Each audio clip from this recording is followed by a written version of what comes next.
the fucking weather. Everything else sucks ass. Some people got some snow down south though. I didn't see In Texas. Carolinas too. Yeah, some guy I follow on. We couldn't get it over here though, motherfucker. On Twitter had some serious snow. Texas. All right, so what's up, everybody? Welcome back, Juice Loose Podcast, number 332.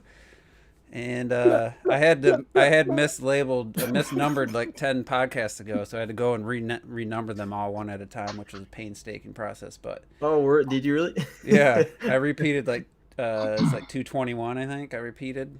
And, but anyway, we're back. That's like 100 podcasts ago. 321. Sorry. Right, 321. Yeah, fuck it. Well, hopefully you don't catch one of those at 221 then. Yeah, forget it. Dude, it takes so long. It's such a pain. But, yeah, so obviously we're going to discuss a little bit about go over the direct, get everybody give their thoughts, but got to catch up on the questions. It's been a while since we hit the questions. Last week I humored Rob and we did the What Have You Been Playing, which took 40 minutes or whatever, so... What? It took literally like 20 minutes. It took like 25, 30 minutes. Either way. No, what? We're going to the questions. We're start with the questions. Full retro death there. Question time. Shout out to KFD 3D. Question time. So you gotta be an old school Nintendo YouTube community guy to know who I'm talking about. So Ibsters asked us back on February 1st. What do you think gaming would look like if Nintendo never existed? So he says I often think like this. Would the gaming crash in the 80s carried in the 90s? What would the gaming mascots without Mario even have Sonic? Yeah, I think without Nintendo, man, I don't know. I don't even want to. Yeah, I don't Well, really it's 100% confirmed that there would be no Sonic without Mario. Sonic existed because of Mario. So that would have been a good thing, but everything else. How dare you? How dare you? How dare you? I had to do that for Juice. I had to beat Juice to it. I know he's doing it. I just can't even imagine. Y'all garbage. I don't know. Who knows how long it would take for just the most simple little things to actually be implemented? It'd be. I mean, because I don't. Long thing. Was anybody making a game? Because the Master System was out around the time of the NES, wasn't it? Or did it come out? Yeah, they tried with Alex Kidd, but don't count that shit. Wasn't that still after Mario? You know what I mean? Like that was after Mario. That was a response to Mario. So that's the thing. Yeah. I don't know. I think we'd be playing like HD Atari with like one joystick and like two buttons and shit. Sega might be running shit though, because it was all about the arcades, and so if Nintendo didn't come in and get you on that platformer, thing, and the RPGs popped up on NES and all that kind of stuff, maybe it would have still been about arcades for a good 15 more years. Who knows? Or I mean, shit, things like Zelda reinvented basically everything that's borderline open world and action adventure today. So those things might exist, but I mean, like, Nintendo gave us Z targeting only at the N64, so who knows how we're playing games at this point? They would exist, but it'd just be a lot worse. Yeah, it'd be a lot worse. I don't even want to think about it, to be honest. If he did some dismangled thing, such a minefield of make a good video topic. I think I'm gonna do that. It's interesting. That's a butterfly effect level shit. Yeah, it is butterfly effect stuff, but it's cool to think about. It's. I mean, like I said, I don't know when the Sega Master System became in development. Was the NES already out, or did they catch wind? Like, I don't know. No, what, 86? 87, was it 86? Yeah. 86 or 87. But I wonder, did they know Nintendo was working on something, or were they already working on something, before that? I doubt it. I don't think everybody was afraid. Everybody was afraid at that time because of what happened. Nobody wanted to touch consoles. Nobody wanted to do that shit. And Nintendo, when they came, the little Japanese company coming into New York and trying to, make consoles at this point. Are you kidding me? No, nobody wants that dog shit anymore. And then they showed that it was still viable. So I don't think you probably wouldn't have had a serious console until like maybe early 90s, maybe mid 90s even. Like to try to come back and actually do something. And it could have been like Atari or some shit. It could have been Atari trying again, with no real competition. We'll talk about. And they were completely dead either. Atari, they were beaten, but they weren't completely dead. So they were still lingering. Yeah. Well, we also want to mention we're gonna talk about the 35th anniversary of Zelda and share some stories, fond memories, and we'll get to that in after the questions. But the NES was like, I still remember the first time seeing the actual NES at my friend's house, and like, holy crap, like this thing it was like magical. Just seeing that box and those buttons, those controllers, man, it was just so exciting. That controller was like, what is this controller? We were all used to like a stick and a button, like doing this, and to see that, it was like, how do you hold that? Well, I don't understand. What is this? I mean, some of us are still using keyboards and stuff, and everything like that. It's just to have this. I mean, we can go into the history. They just absolutely nailed it with the NES. Just its form factor, the control and everything is just. And did you guys correct me pardon me for not knowing this? Like, I always forget. Did you guys get the Famicom or the NES in Europe? No, we got the Nintendo Entertainment System. Okay. So it's the NES. Only Japan got Famicom. Yeah. All right, so let's see here. Next question. I always find that weird because I know so much about like US and other region consoles, and then like sometimes I'll hear just for like that example, I'm just like, man, really, you didn't know like Europe and well, you got the other Super. America's the only country on the world, man. You got the other Super. You don't give a shit about anybody else. Don't you understand this? But you guys got the other. Comes out. You got the other. Your NPCs is where we're. God, don't plug the NPC bullshit. Go ahead. Well, you had the different Super NES. That's what always tricks me because you got the different version of the Super NES. So. Yeah, the nicer looking one. Yeah, we're the only ones that got the different one actually, because all the other regions were the same, and US was. I mean, it wasn't hideous, but when you see the other one, it's like, wow, why didn't we get that version?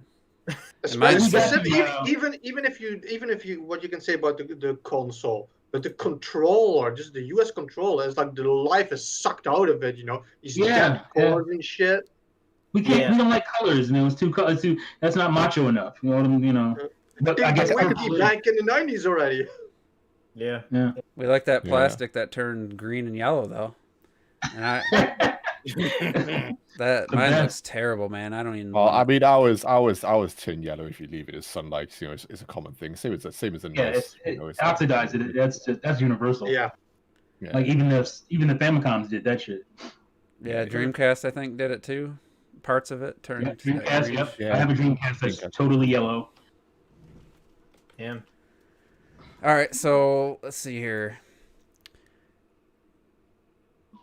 This one's kind of a unique question, I guess. Seems every major Nintendo Switch exclusive since Ultimate's launch has received a Spirit event, except for Luigi's Mansion 3. I was not aware of that. I didn't really follow the Spirits thing in Smash. I haven't kept up with it for a while. I haven't kept up with it like at all. But it's curious if that's true. Yeah, I mean, I always like seeing them because it's always interesting. Like that's some representation. But even Tetris 99 got one. Daemon X Machina. I mean, it's weird that Luigi's Mansion 3 won. I can't really comment. That's not really a question. I guess.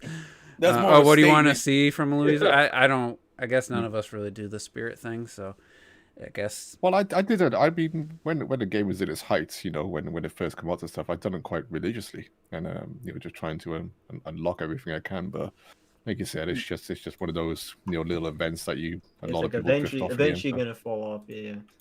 Yeah, because you kind of stop. Most people then stop caring about the spirits because you don't really use them outside of the single player and don't really use them in custom and stuff. So you just abandon them. Bit like amiibos. Give us subspace. Wasting our time with the spirit shit. Give us subspace. Damn, I don't know how this question fell. It's after the ones that were newer. I don't know how that happened, but this one we already kind of covered. The Switch hardware successor. We talked about that last week or 2 weeks ago. I think it was last week. Yeah, we've done it a few times already. Let's see. Have you guys played Dead Cells? I played the trial and really liked it. Are any games you didn't know you wanted until you played a demo/trial?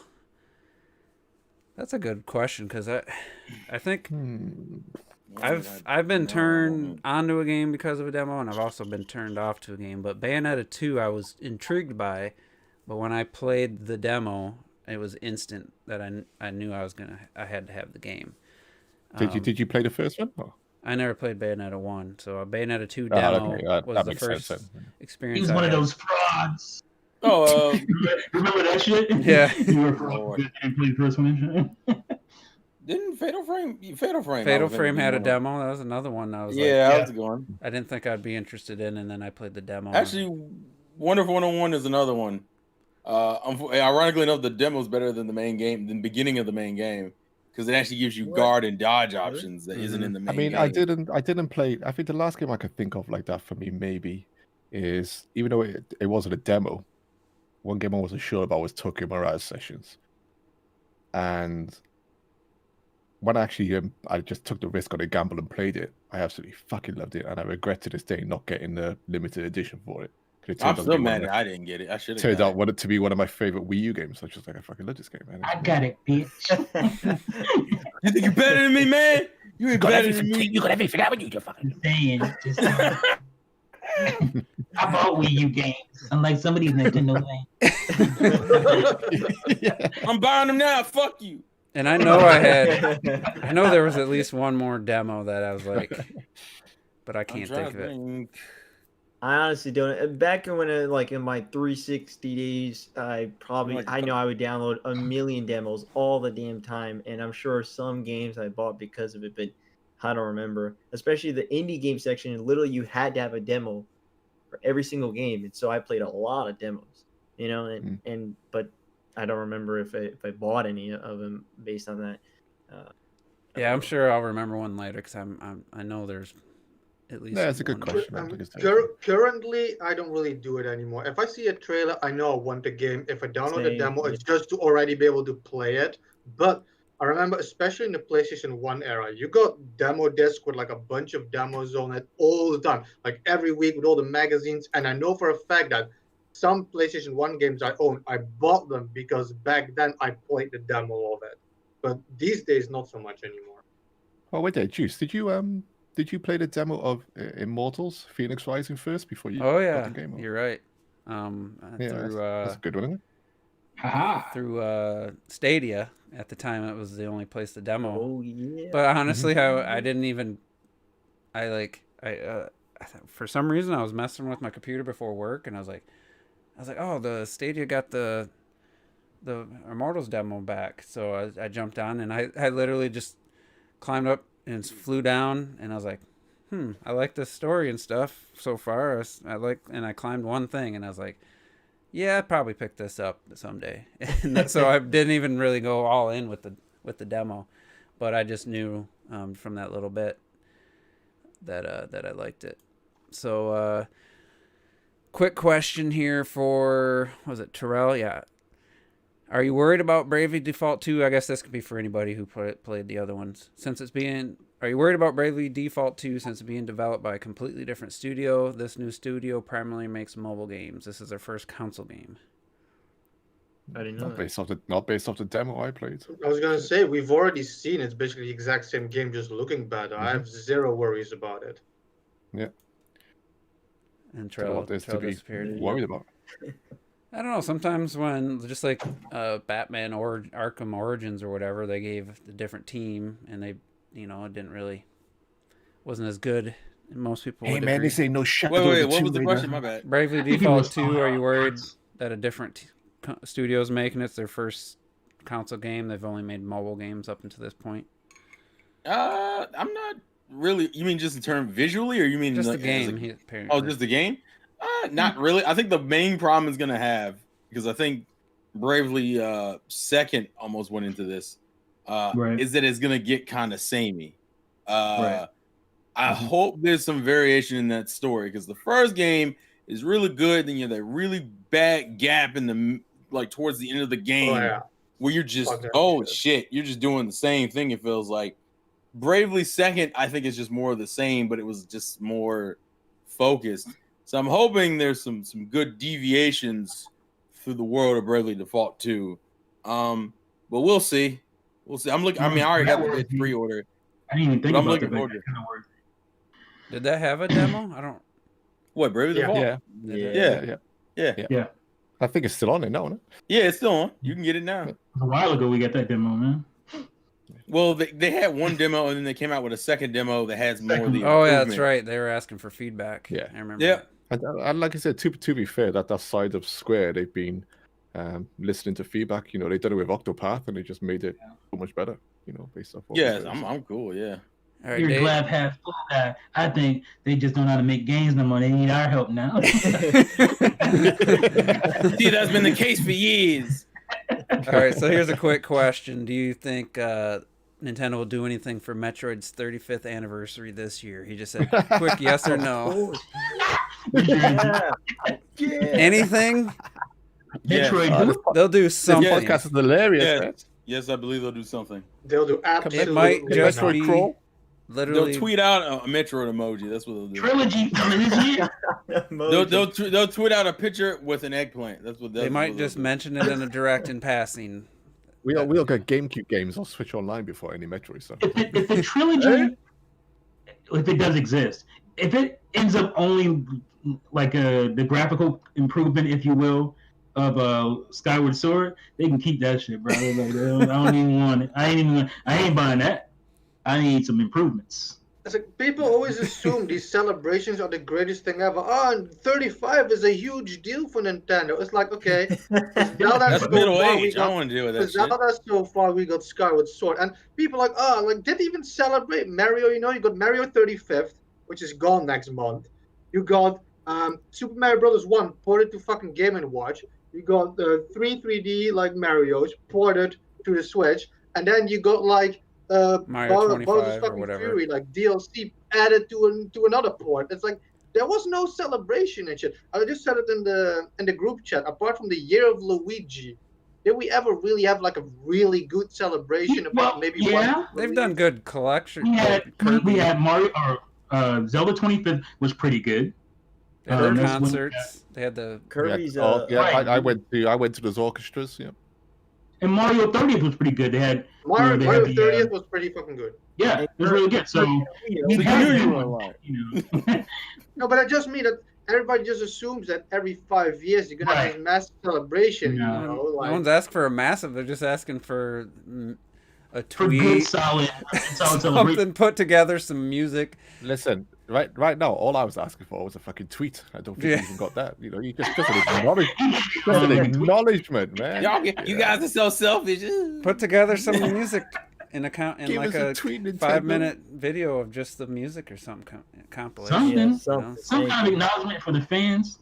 But, all right, so do you think Breath of the Wild 2 is still 2021? I don't know. We can answer that now, but it's related to the direct is where my answer's coming from. I'm saying no. After that direct, I'm so torn. I just don't see them releasing Skyward Sword and that. I kind of feel like it's gonna be 20. Skyward Sword a placeholder. I didn't expect to be the voice of optimism on this one. I think it's definitely this year. But yeah, I think Skyward Sword's a placeholder because it's taken longer than they were. July, I think Skyward Sword is July, isn't it? So. Mm-hmm. Yeah, so I don't know why you did it anyway. So what was the question? I wasn't there. That's because Mario Odyssey 2 comes out in 2021 November, baby. All right, Robert. And Breath of the Wild 2 it's gonna be celebrating the 35th anniversary of Mario. It's like originally I was like, okay, I definitely see Breath of the Wild 2 at the end of this year, but after that statement in the direct, there's no fucking way that game is coming this year. What statement? You act like he said something that was just it's over now. We're gonna talk about the direct later. No, he specifically stated. I didn't even say it yet. Later could be March. You brought it up, He said later this year we might have. Most people assume that's E3. They're saving Zelda for E3. I didn't even say anything yet. Let me say my fucking thing. The thing is, he said later this year we might have more to share. That's it. We might just get maybe like the principle of the game in a few months. I don't think we're gonna see anything for months for that shit. Well, we're not. It's gonna be June. You're gonna get E3, and they're gonna announce the year, which will be 2022. That's what I think. Right. It's a sequel. It's a sequel to Breath of the Wild, using the same assets. We all are pretty sure about that. At this point, I don't know. Breath of the Wild was done in 2016. It is 2021. I would be super surprised if that game didn't come out this year. I hope it does. I hope you are right, yo. I have a feeling Skyward Sword's been done for a while, and I think that's why the July release date for it tells me that they're trying to fill a gap until I'm thinking early 2022. But anyway, I'm half and half of that one. We'll get to the. Yeah, I don't know. I'm not sure. Would you rather have Nintendo Switch 2 or something completely different for the next Nintendo console? This is from Deku Tree. I still want to stick with Switch 2. No, if you're gonna get anything completely different. Factor is fine, but I hope they don't do the same rollout with games. And that's what we're talking about. I want some ergonomics. I think Switch 2. There's so much room for improvement. I would be cool with a Switch 2. Last week you were all chewing out, right? Nintendo in handheld form. That's what we were all doing, saying this, that. We don't want. I don't want two again. I don't want to split them. We don't want. We're only chewing it out because of the game output now. Because we keep saying like they merge like handheld and console, but we're getting kind of neither and shit. That's the problem. It's not that we don't like the concept of what the Switch is. We'd like something on it. It's the execution. We'll get the Joy-Con 2. We'll get the Joy-Con 2, and it'll be in your hands. You'll be like holding it, and it'll be like the drift will go. You'll be like drift right there. It's weird because your screen froze when you did it. Yeah, it was like in a matrix for a second. Like, fuck! Nintendo did not want people to know. You just leaked it, yo. Well, the concept is solid. I still say, who knows where the technology would be, chipsets and what's available. I just want some ergonomic room for refinement. Wasn't everyone was saying I want that the durability. Switch, one piece. No. What happened last week was a bunch of fucking noise, and now everybody's thoughts got in there. I have no issue with the Switch 2. That's all I'm saying. Yeah, I want to Switch. If they did it right, I'm totally fine with a Switch 2. I just don't want the same rollout. I don't want the Switch 2. I don't want the Switch 2 because this one has been so fucking bogus. So I'm kind of in the camp of. Hey, they launched the Switch 2. Oh, you froze up there for a second. I thought he froze. Yeah, I missed that part.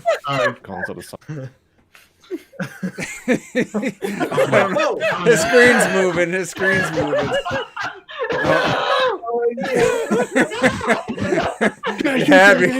You had us for a second. It was frozen like Captain America for a minute there. Except Zelda was moving. So he froze like. Yeah, if they did it, I'm not against it if they could find a way to make it more durable and not have to make so many sacrifices and have actual ergonomics, and don't forget the split Joy-Con bullshit, playing it like a little tiny Joy-Con. Forget that stuff, and I wouldn't mind the concept, but you know the thing with Cluttered though at this point, it's like your story with the Switch is like my story with Metroid Prime 2, where I have other reasons on top of that because I have other reasons to hate Metroid Prime 2 outside of it. And that's what you have now. That's what you have now with the Switch, where you have so many issues with the hardware itself, also that you're like, you don't want a second Switch, because you have like fucking 3 Switch dying on you and shit, no controllers working, like overheating, battery problems. Yeah, I mean, I totally don't. I don't want. I just like I don't mind. I'm talking about the concept of the Switch. I would hope that they get all this other shit fixed up, with the the durability and all this stuff. I would hope they don't want another class action lawsuit and shit. So that's that. I like the concept of the Switch. I just don't want the same, business model, if you will, of the Switch. That's my issue. Yeah, and I've said this a couple times now, where I feel like the Switch is scared, guys. Just scared. Nintendo's looking at it more from the handheld perspective, and I think even third parties, and somebody asked me what I meant, and it's just simple. If you look at the handhelds, they usually get some ports of previous home consoles. Usually it's a couple generations old, but handhelds were kind of the place. Throw some older games there, and then lots of RPGs, third-party deals Nintendo makes with Square or whoever. It feels like the handhelds always got more RPGs than their home console as far as like exclusive ones and stuff like that. And I just feel like this, plus the some of the smaller tier games, and it just doesn't feel like they're giving it the full treatment of a home console, from whether it's their third-party exclusive deals they've made, to their own games. It just doesn't feel like it's getting their full 100% home console, game development. That's the point I made last week, wasn't it? When I said it just doesn't seem to be working for them right now on this single platform. It's at least for us, some of us personally, it doesn't feel like it's working. So, like I said, it's just a mountain of issues and problems that has soiled my love for the Switch. And if we keep on saying if they can get it all right, then great, but we're here where we are right now, and it's just scary, man. And they got to figure out the storage situation with cartridges if they're going to continue with that can't work. You got to put a real hard drive in the next one.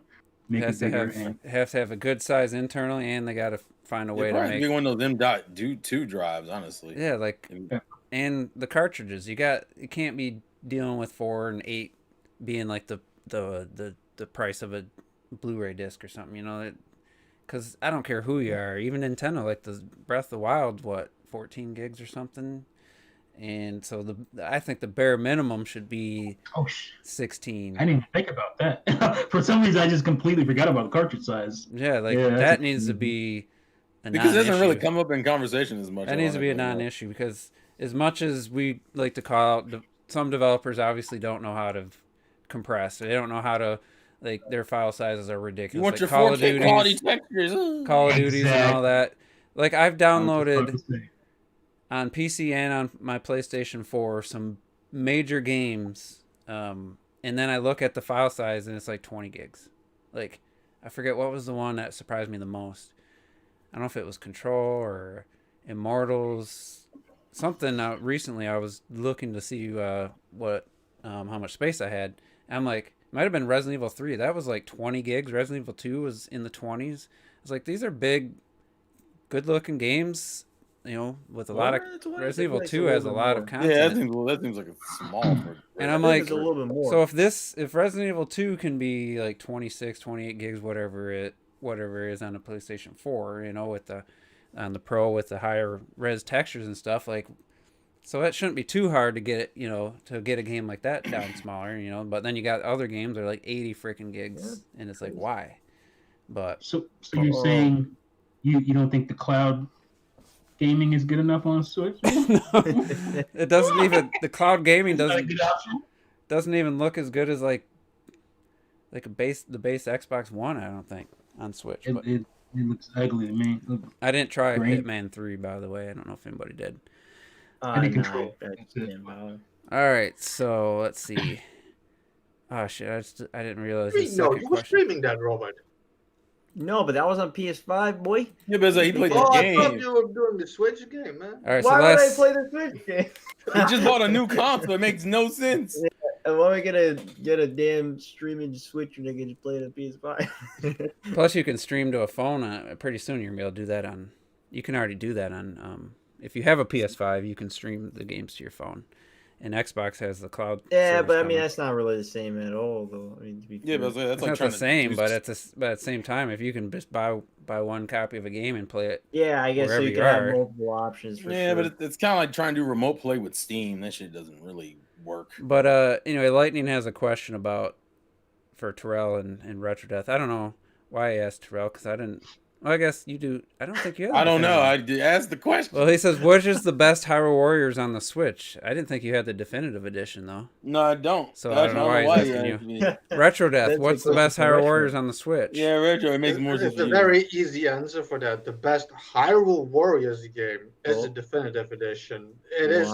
It has much more content as a Warriors game. It works better as a Warriors game. If you ask me which the better game is, that's Age of Calamity without a doubt.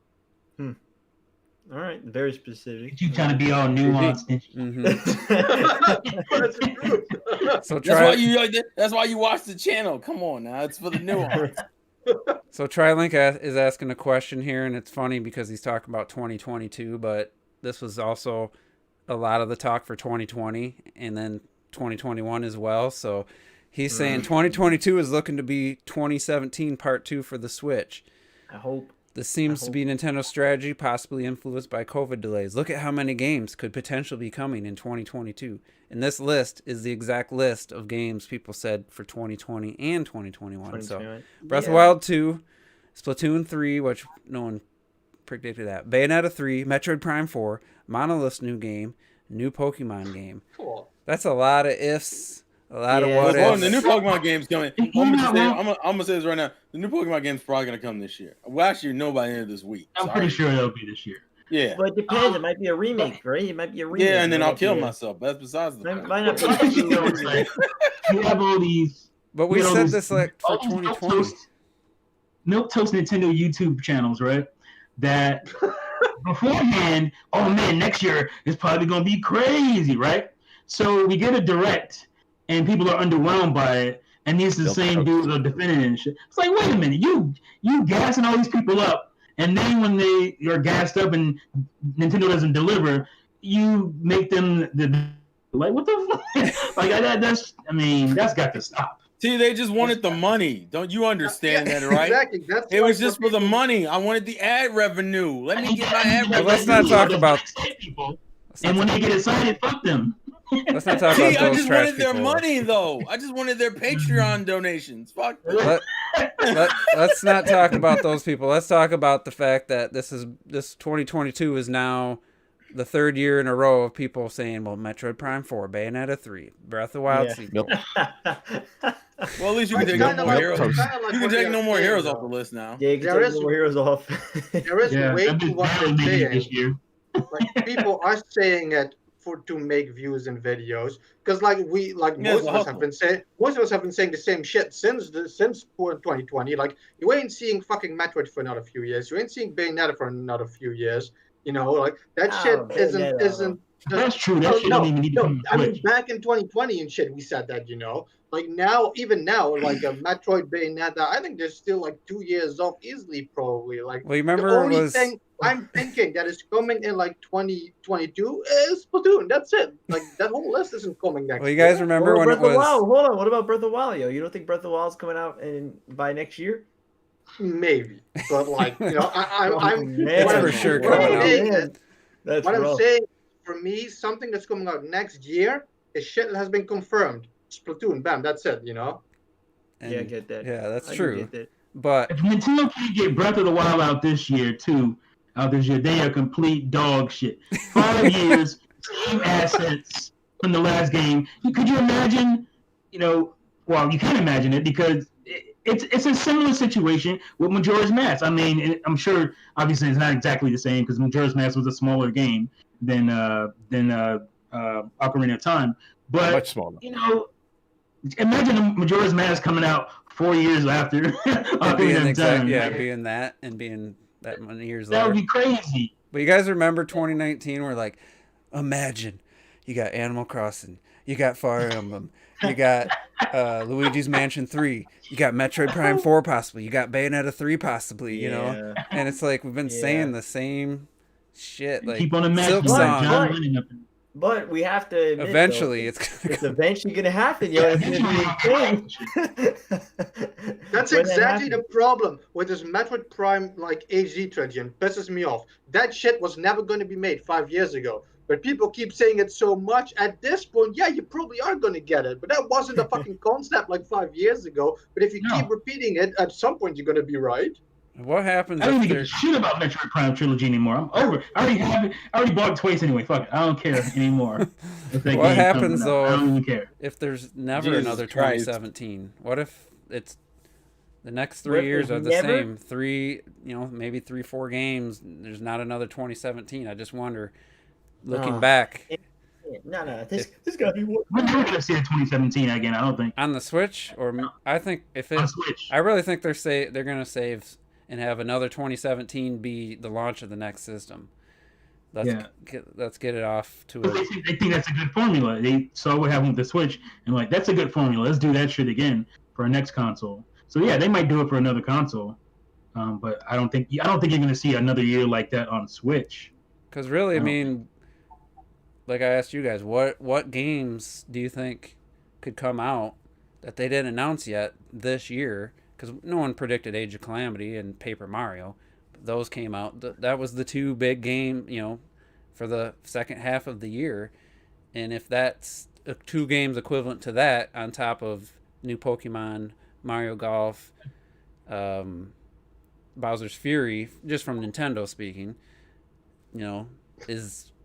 is 2021 a good year, great year, or I guess it depends on the games and your taste, but Nintendo was making stupid GTA 5 stupid money.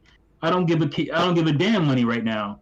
So why even do that? Like, and you're already 80 million in. Like, how many do you expect to sell? I think they probably expect 25 million, probably more this year.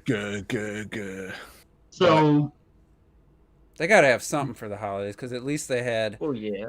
You say that, but if they keep selling, they don't need to have shit. That's true. And they don't gotta have shit. But they put out Age of Calamity and. Yeah, but Nintendo's pretty consistent about putting out a holiday game. It may only be one. Put out Age of Calamity. But they'll usually put out at least one holiday game. Let's put that Pokemon remake. When is the Pokemon? Please, bro. I'll put a picture of myself bleeding out on the floor. Oh, man. Eventually, got a dark up in you. I want to see Pokemon Ultra Sword and Shield, and they use GameCube tree textures. That's what I want to see. Instead of N64. So I feel like there'd be no point. Go to the next level. Yeah, they're gonna do that. They should have did that now instead of putting DLC out. Don't shot the textures on the GameCube. Gee, I was just gonna say, everything. Who was that was streaming last time? Was that T? Somebody was streaming N64 games, and I was thinking, but wait, those trees look better than a Pokemon Sword and Shield. And I'm not even kidding that. Somebody was playing. Probably either T or Robert. I can't remember which. Yeah, I want to say T. So. There's some trees right now in Robert's videos. It's probably Robert. Something about some tree. That sounds familiar, but I don't remember exactly what it was. Anyway, that's gonna probably live forever. But let's talk about some Zelda 35th anniversary. Was it from like the original Japanese release? Was it yesterday? Was 35 years? Yeah. That's what I thought. Because in the U.S., I didn't even look up when the U.S. original release date was for Legend of Zelda, but I thought there's a Famicom for some of us that love Zelda, can share some memories. I'd love to hear everyone's first memory if they have. I'll start with mine, and it's a sad thing to think about. I never owned the original Legend of Zelda, but my friend had the gold cartridge, and I still remember walking down his basement, go to the left, there's a little CRT TV. At my house, we only had one TV in the whole house. Well, he had one down in the basement, had the NES sitting on top, and it was just like, oh my God, dude, you got an NES? And he was 4 houses down, and he let me play. I played the entire Legend of Zelda on his system at his house. I'd come over when when we weren't playing other games, and I would just chip away at the save, and we'd carefully make sure I forget the technique. You'd hold the reset button, then hit the power button, and let them both go. That was the trick to making sure your saves didn't get erased. And I did every time, not every time, but every once in a while I'd go over there and he'd let me continue. I played the whole game that way and had a blast. Finally beat Ganon. Probably took like 2 years to beat Ganon. And then, you get to start again. I went to the first dungeon and it was like the level 8 dungeon. And I was like, what the? I didn't know that they had mixed up the world, And I never played it again, that version. And then years later, it was the 3DS Ambassador Program, was the next time I played Legend of Zelda, the first game, and I had to look some stuff up because I was clueless. But it was just such a amazing like experience to be able to just run around and hit enemies with your sword and stuff, and not just my other buddies. All they were playing was turn-based RPGs, and I just compared to Zelda, I just couldn't get into turn-based when I want to move my character around. I remember saying that over and over. I want to be able to move my character around and be able to attack, and use that technique versus going through a menu. And that was, one of my fondest memories of going over to my buddy's house and playing any games other than I think Street Fighter 2, the only other like really memorable experience I have at his house playing games. So that was my first foray. That was probably 89, 90-ish maybe when I was playing that. So it wasn't right when it came out. What about you, T?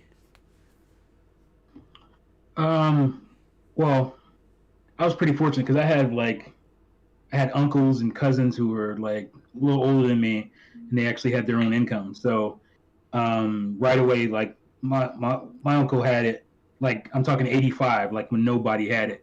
He came in and was like, "What is this VCR device? That's an entertainment system." And he had Rob and all that stuff, the robot, and it was just like, it was magical to me. Especially, sitting there watching him play using Rob and all that stuff.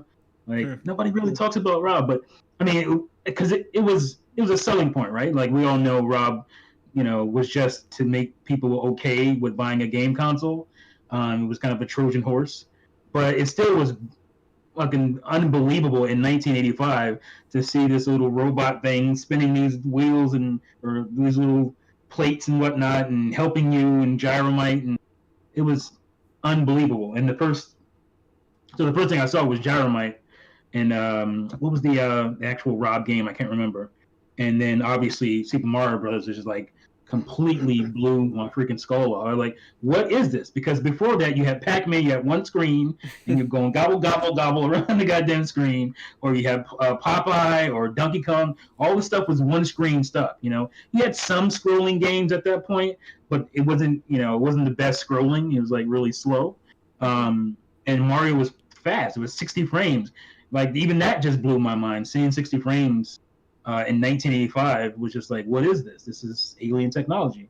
And everything was Nintendo. So when you talked about playing video games, it was Nintendo. I'm playing Nintendo. You could have been talking about Atari, but everybody called it Nintendo. That's how big, Nintendo was at that time. So it was just crazy, man. It was crazy. You play any Legend of Zelda? That was like 86, we had like all the big games it came out, and we had them because of my uncle. It wasn't like I was buying shit. But, Zelda, obviously, you took a big adventure game. Again, I'd seen my uncle play like stuff on PC, but that stuff could not compare to you moving your little character in real time as a little sword wielder in real time, and fighting all these creatures that came at you. And it was a big connected adventure, and you had a freaking map. He had a map rolled out, and he was going through. Like I had never seen anything like that before in my life, and I was like 7 years old at the time. So it was crazy to me anyway. But like The Legend of Zelda, that just it blew my mind more than Mario, because Mario was a side scroller. We had side scrollers, but I had never seen like a big adventure game before in my life. And you're this hero, and you're saving the princess. Like again, Nintendo would love saving the princess at the time, but it was different because it was like a medieval thing. And the music, I don't remember like any other game. Different music for different areas. It wasn't just one looping track through the entire game. It was like different music, and it was great, man. And that gold cartridge, like I wish the N64 cartridge was the same kind of gold, where it was the reflective mirror almost, and not just like the textured gold, which was disappointing. But just since we're talking about the NES, I guess Majora's Mask one was really nice though. That one was much better quality than Ocarina of Time one. I don't know, Clock has turned his camera and mic off, but I used to draw the Nintendo, the NES. Like, I would draw it constantly. I was so enamored by the shape, the front, the angles, and it's just something about that system. I've never drawn in any of the other systems ever. I always doodled the NES. I remember that like all the time. I was like, I could just get out a ruler, and I don't know why it was so fascinating to me. But anyway, what about you, Retro Death? What was your first Zelda memory? Are we gonna talk more about Zelda, or are you just gonna do like the first memory thing? Just Zelda specifically. Yeah, no, okay, because I didn't know if you were going to talk more about Zelda or not, because my first memory is just kind of non-existent. This is like fucking like psychology shit, because like when I came into consciousness, I was already playing like the NES and Zelda and shit. Like I made a video celebrating like the 30th Zelda, and like I said, like when I was like a baby and shit, like when I was crying, my parents would like put me in front of the NES when my brothers were playing, because it calmed me down looking at like Mario jumping and all that kind of shit. And I don't have a specific memory starting to play myself. I just remember always having played it. I just remember the moments in the game. I don't have like a story attached to it, but like I have a nice story with Ocarina of Time, for example, but that was like later on. So I remember like back in the day when there was no internet and that kind of stuff. We didn't know any of that stuff. I played the first Zelda, like I said, and then Link to the Past as well. But when I was in school, a friend, I wasn't gonna say a friend, no, like some dickhead invited me to his house once, and I was like trying to be friends, just so like people would leave me the fuck alone. And I went to his house, and he had an N64, and I didn't. I think we had it then, but just Mario. And he's like, yo, I have a new Zelda game. I'm like, what the fuck? There's a new Zelda game? I didn't follow like magazines that closely and shit. I didn't have something every week. I have a few magazines, but I didn't know new Zelda was coming. So we started playing Ocarina of Time, and like I'm seeing this shit in like 3D for the first time, and it just was such a crazy experience. And the time I stayed there, we started playing the game because he just got it, and we did the full Deku 3. I remember being in the Deku 3 thinking like, how can a game like be like this? Because we had Mario 64, but like, jumping on the platform, that kind of stuff, it's fun, it's cool. But Zelda Ocarina of Time was so immersive, and I was a big fan of the other games. So seeing that in 3D, I was like mind blown. I remember still going on my bike home, and I just couldn't get that image of being inside the Deku 3 out of my head. And I think like a few months later, it was my birthday, and I got the game myself, and the rest is history, as they say. I wanted to add one more thing that blew my mind about Legend of Zelda, the first one. And, all these old heads will understand. Going or playing the game and then going somewhere to save. Wait, what? I can save it? I don't have to put that was the first arbitrary, game. Stupid code in to start back where I was. I could actually just save like that. At the time was, we take it for granted now. You don't even have to go to a save point anymore like you used to back in the day. You could save it anywhere. But that was like mind blowing. Like, I could actually save it to the cartridge. I don't have to write down some 23 character, code, and hopefully not lose that paper, because that happened all the damn time. You'd lose the damn paper. People I don't know what the hell you're talking about. That's where on it. It's crazy. So I remember exactly. There were so many moments of now. Nintendo fortunately does a thing where if there is a password, like a friend code or something, they block out, for example, the letter O and the letter L, so you can't mix it up. But back in the day, you would. Retro froze.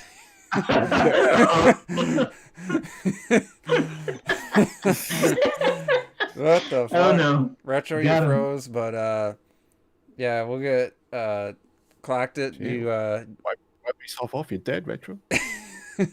What was do you know what you remember? Do you have your first Zelda memory, or maybe your best one, either or both? Yeah, of course. I had to turn my camera back and forth. Then the wife came downstairs looking butt naked. So I was like, "Hey man, I'm on podcast shit. What's going on?" Anyway, that fast, huh? Quick, huh?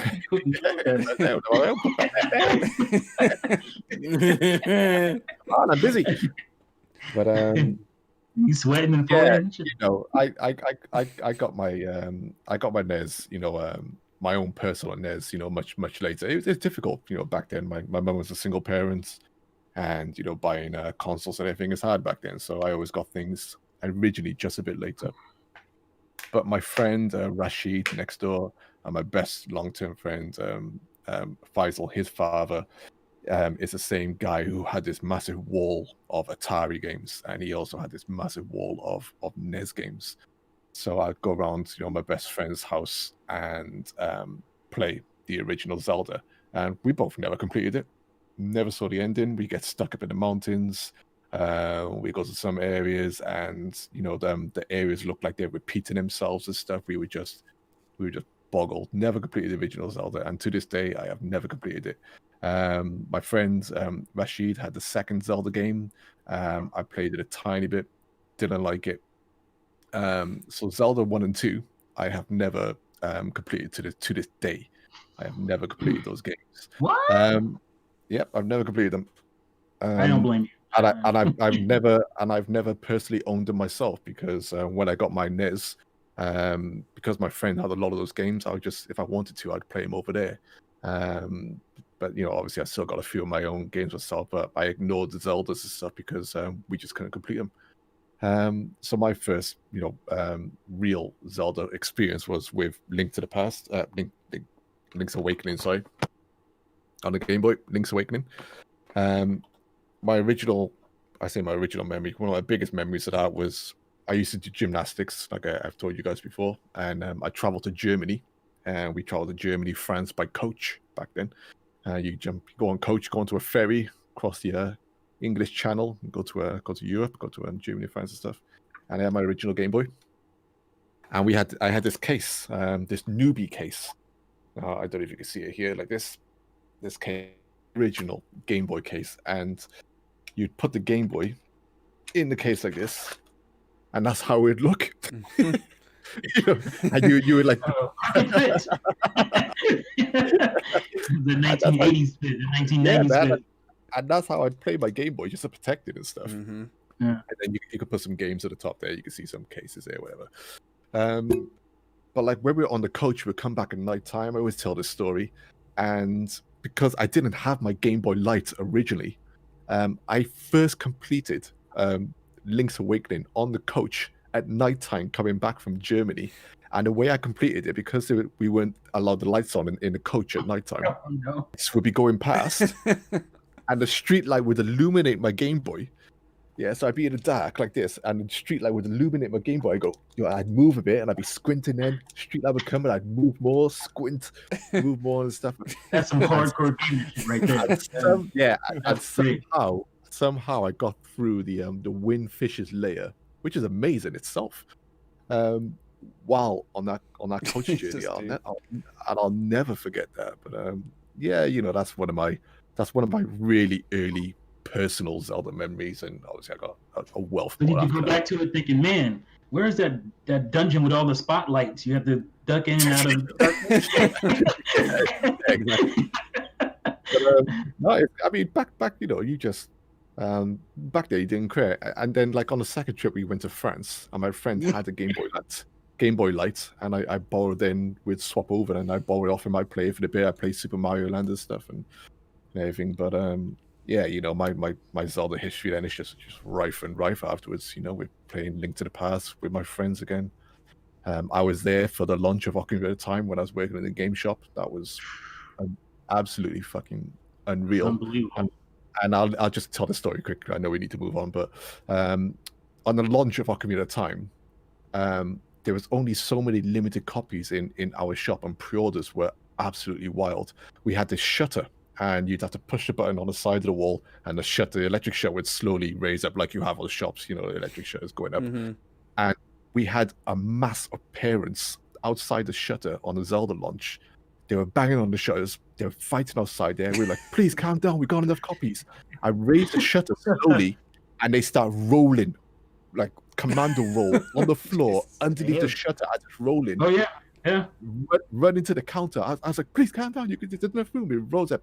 They were fighting at the counter. I was before you. My son's gonna get this. My daughter's gonna get this. I was before you. I put my pre-order down. Our back wall was just filled with Ocarina of Times, and they were gone in an hour.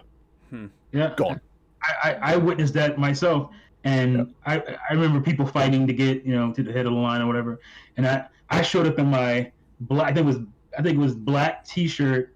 With like a gold link and the whole Ocarina thing, he was like slashing his sword or whatever, and I got that because of my pre-order, and I was like, I ain't gotta fight. I'll just go, calmly and grab my pre-ordered copy. Thank you very much. While you guys can fight it out and hope to get a copy. I was feeling real pimp that day. It's an incredible launch. Yeah. And even a run up to it, we had the VHS tape of Ocarina of Time on our CRT TVs. I'm sure you still got yours. When you first saw Valvagia, is it the dragon? Oh no, I think one I remember seeing on loop in like Software Etc. That's the store I think I pre-ordered mine at. Rest in peace, Software Etc. It was like the Dongo's Cavern. That was it. I think that's probably what you got too. Yeah, that was it. But you forget graphically at the time, this game just nothing like it. I remember it came out around the time of Metal Gear Solid, though, and I know a lot of the people that I was hanging out with, they were all Metal Gear Solid. No one cared about Ocarina, but anyway. And like in the shop at the same time, I have customers saying, "Is Ocarina Time coming to the PlayStation?" I go, "Ha! It's a Nintendo game before." I remember getting in a fight at a party about the best game of that year, and everybody's talking about Metal Gear or whatever. I don't know if Final Fantasy came out that year or not. And I'm like, Ocarina of Time, like, duh. Like, I was just so stunned that no one else was saying that. But anyway, Terrell, I know your Zelda history is pretty short. But what was your first experience? The first time I played it, better be a good story, Uncle. So the first time I played it was actually the first time I played Smash Brothers Melee. I played and it wasn't even. It was weird because I didn't play Wind Waker. The first Zelda game I played was Ocarina of Time. I was at GameCube? Huh? On GameCube? No, on N64. Oh, okay. Melee, but they also had a GameCube.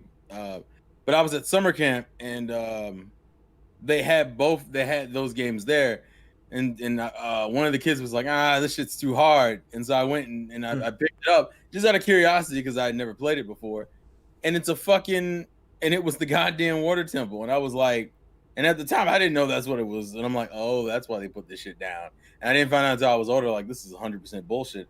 Fuck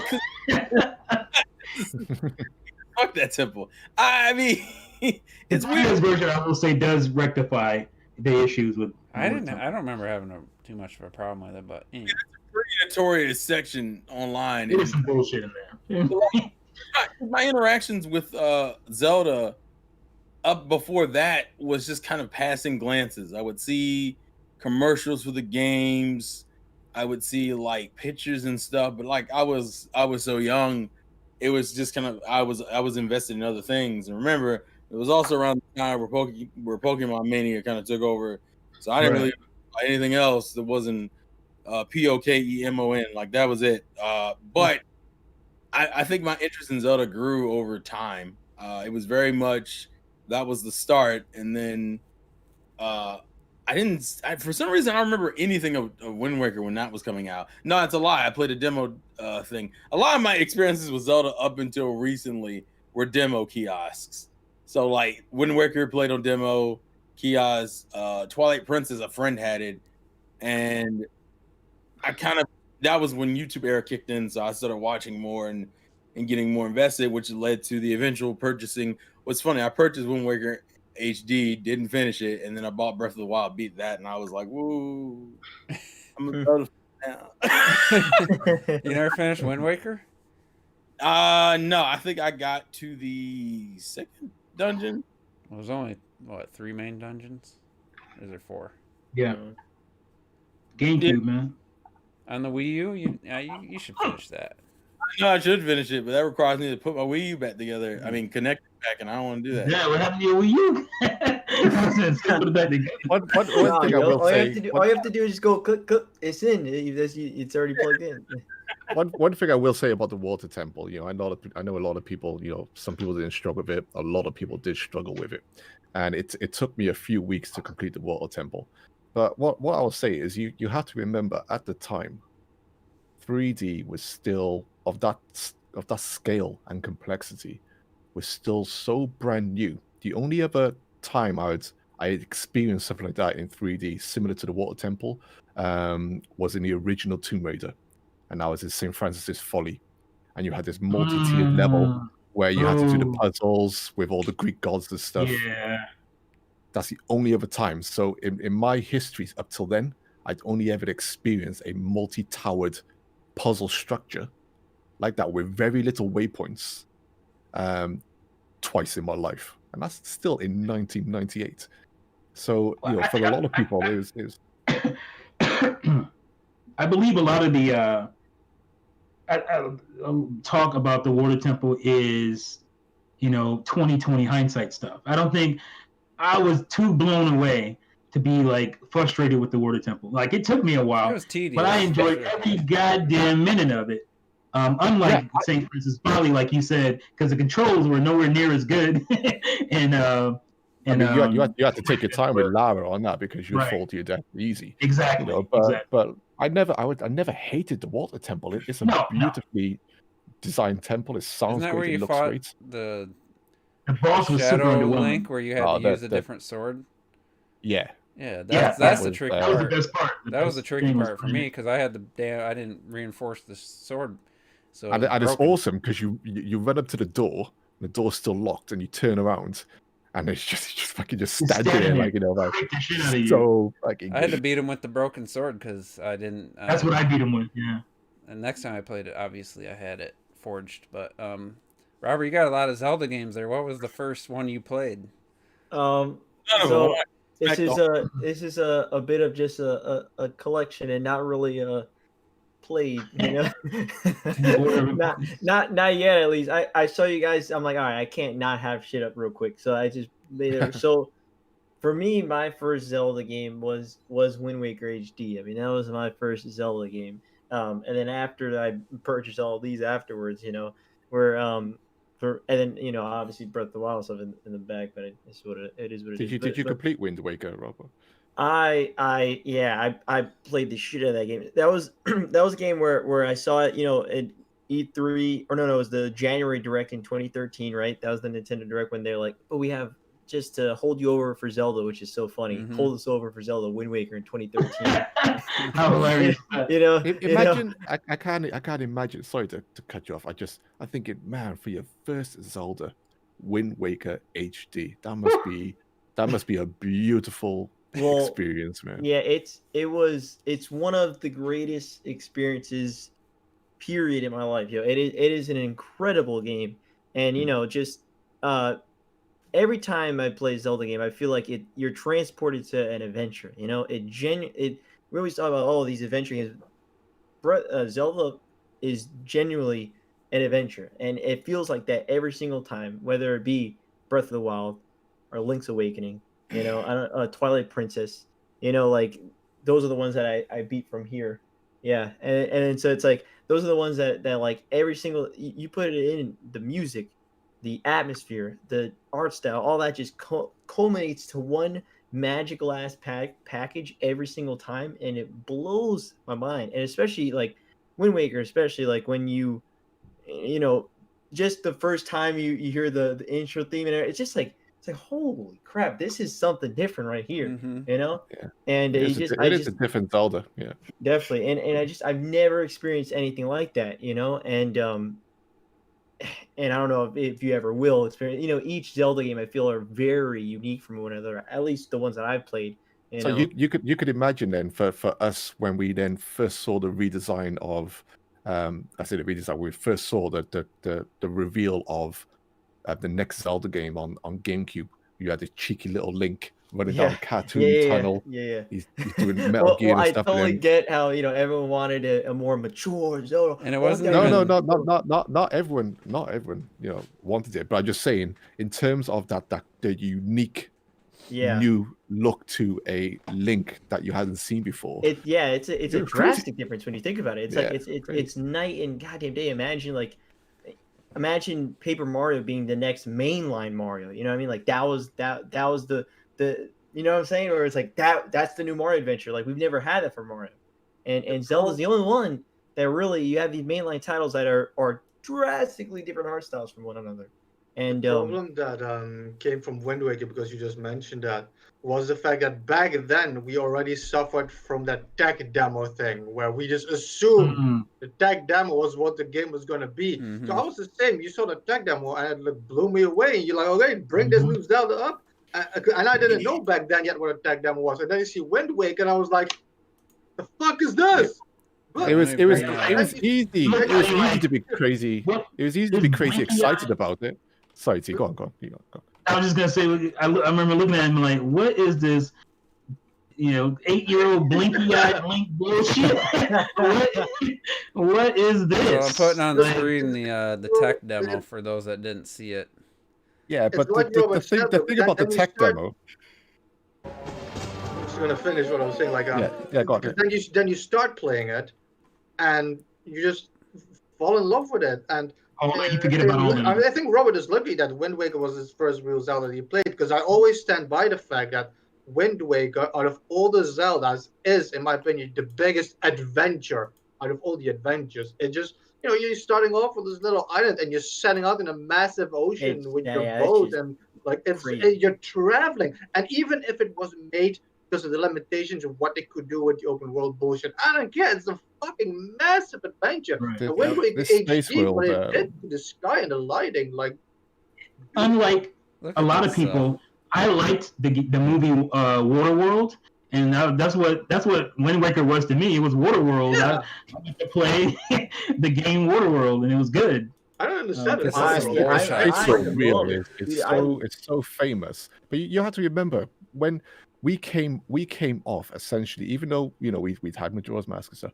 We came off Ocarina of Time, and the final battle with Ganon in that is still to my day, my favorite boss fight ever. Amazing. I fucking loved it. So to see this looking like an Ocarina of Time, like Zelda, and you then physically fighting Ganon with a sword, that was where the hype just came in, and you had the graphical side with his cape and everything. You're like, man, look at his cape and all that stuff. Pikmin, it's crazy.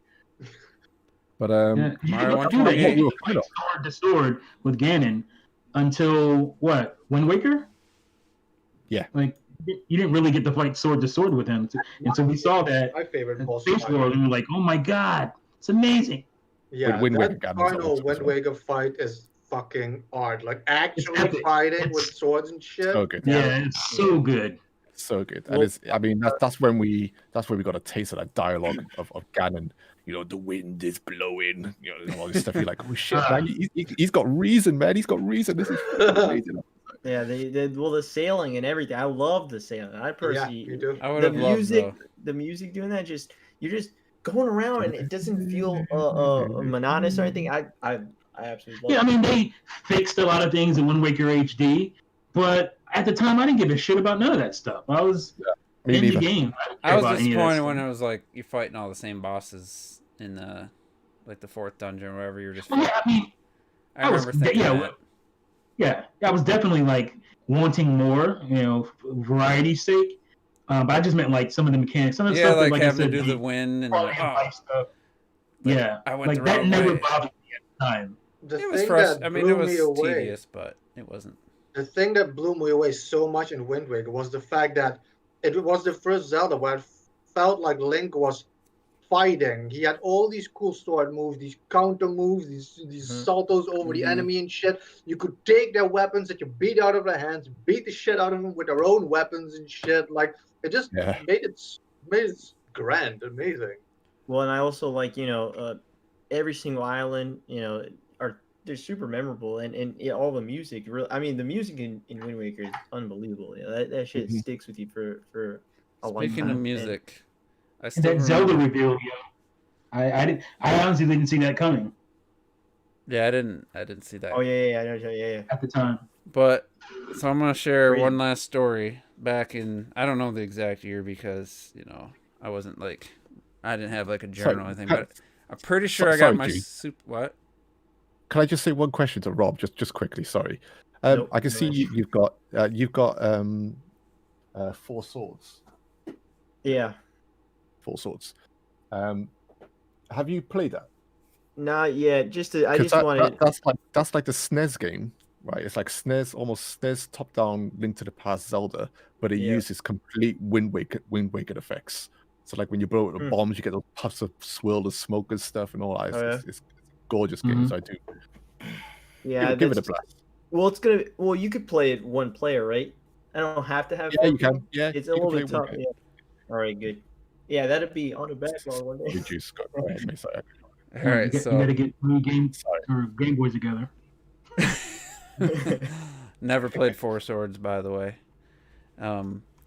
So I got my Super NES. I think it was in '92. When did it come out? '91 in the US. So I'm pretty sure I got it in Christmas of '92. Might have been '93 though. But either way, I had to pay $100 to get it because it was $200, and that was the only way I was going to get it for Christmas. So I had to save up. I had money from mowing lawns, and I couldn't tell you. I want to say it feels like it was a January, February that next year. So it would have been '93. Went to Myers, and they had they still sell games, and I was just like, I had whatever $63, whatever the games were back then, and maybe I had 65, and I think they were $59.99 for Super NES, but I don't know for sure. Anyway, I see Legend of Zelda. I see this right here. This is my original Ocarina of Time or Link to the Past box. It's in beautiful near mint condition.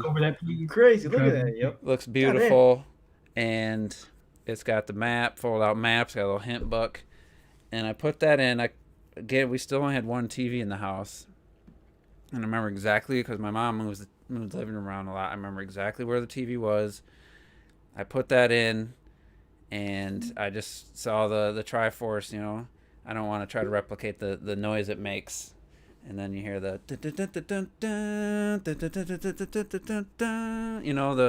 and I was like, wow, like the sound, the music just instantly sucked me in. And then all of a sudden you got the rain and Link wakes up and you get Zelda, telepathically communicating with them. And I was like, holy shit. Like, I was so blown away by that moment, and the game never disappointed except for it was above Kakariko Village in the forest up there. I think it was in the Dark World, if I'm not mistaken. There was a skeleton. I could not figure out how to get in the dungeon for the life of me. I thought I had tried every item I had, and I just said, you know what? I'll get back to this later. I probably came back to it like 3 months later, and I was like, I don't remember what items I tried. I'm gonna try everything. I finally pull out the fire rod, hit it, and then the skeleton disappears in or whatever, and staircase opens up, and I was like, are you kidding me? I had it the whole time, and so that was the only time in a Zelda game I had to stop because I got stuck. And once I figured that out, because I had everything possibly done I could do. I searched the entire map, found lots of stuff, and I kind of breezed through it at that point. But, beating the game and then immediately wanting to play it again, and it's still in my top 3 greatest games of all time. And it's just... I think it's got one of the best openings ever, doesn't it? Yeah, and then really just the top, when you're on Death Mountain and having, like, the far down below trees and the clouds below you, just all the cool little things, the Mode 7 map, and... it's just, and it was huge. You start off, you got to find these 3 things, and you're like, okay, and then you do that, and it's like, oh, now there's 7, 8, whatever things to get now, and go to these dungeons, and they're all like intricate and well designed, and it never disappointed. It was just so good. And it's like when you first get to the Dark World as well, when that music kicks in. Yeah. And you're the rabbit or whatever, and you can't do anything. It's like, what do I do? The only thing I wish they had done was done a gold cartridge for this one. Little Game Boy Super. Look at yours. It's like yours is the right color still.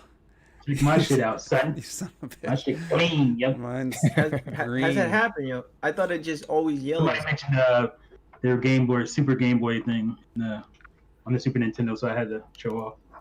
But yeah, so this is legit my most prized possession that I own. Nothing even. I mean, I thought my Ocarina of Time's close. You put plastic around that shit. I should. You putting your salty, sweaty hands all over that box. But honestly, I don't own anything else that I value more than that box right there. So that's. I'll give you $5, yo. I'll give you $5. I look them up and it's like I looked it up about 10 years ago.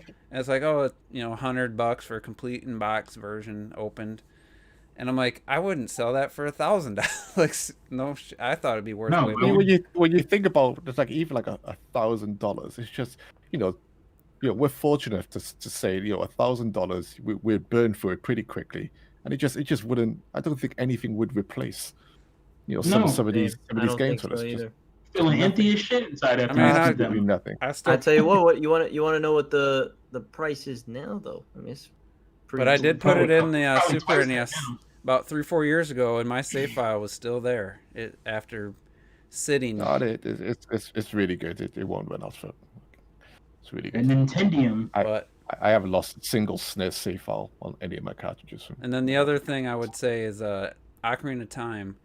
Whatever reason that year, my mom had an extra string of Christmas lights. I said, no, I put them up, had an open ceiling in the basement. I just kind of wove them around. I think I had a 32-inch JVC CRT TV, and I'm playing Ocarina of Time, and I made it every time I play the game. I turned on the Christmas lights, and all the other lights were off, and I played that game from when it came out, November 20.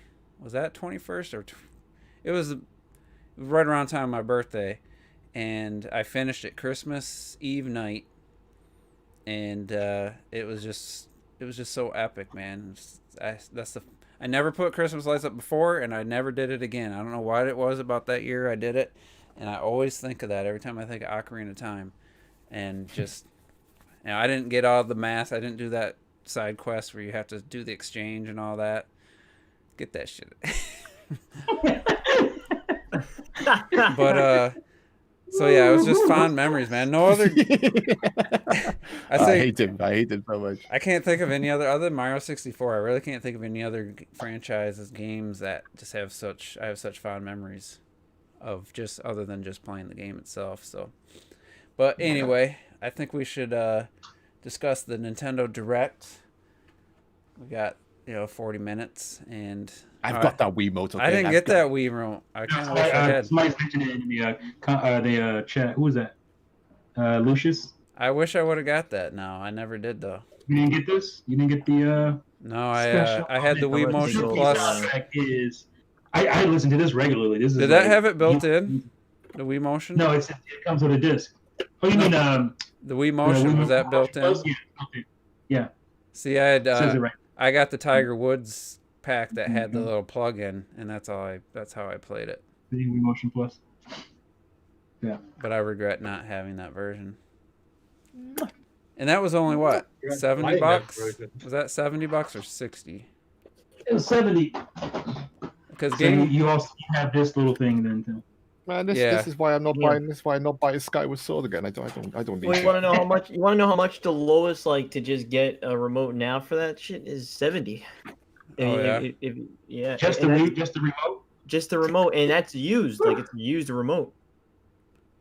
Yeah, because you got the game, the soundtrack, and a Wii Motion Plus remote, a gold one. And it was any condition. $70. I think games were $50 then, so for $20 more, you got a $40 remote and a $10 soundtrack. But anyway, let's Nintendo Direct last Wednesday, and a couple of us. Was it Wednesday? I thought it was Thursday. Posted our reactions. Most of us actually. So, I mean, I was kind of over it. You guys really wanted to talk about it, so I don't know if you guys want to run down all the games or just talk about highlights. Might as well, yo. We got time, yo. Might as well. Unless you want to talk about what we played last week. No. You want to talk about? I don't know. How do you guys want to do it? You want to just break down every announcement or just some of the main ones?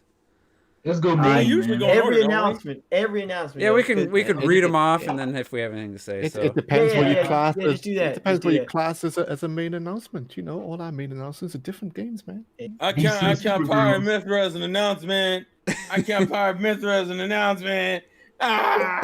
If we just go down a list, I can. Pyre Mithra was definitely exciting. If you watch my reaction, that's when I was genuinely excited because. For two reasons. One, I was glad it was a character I liked and cared about because the last almost all of them for the DLC has been nothing exciting, super exciting for me.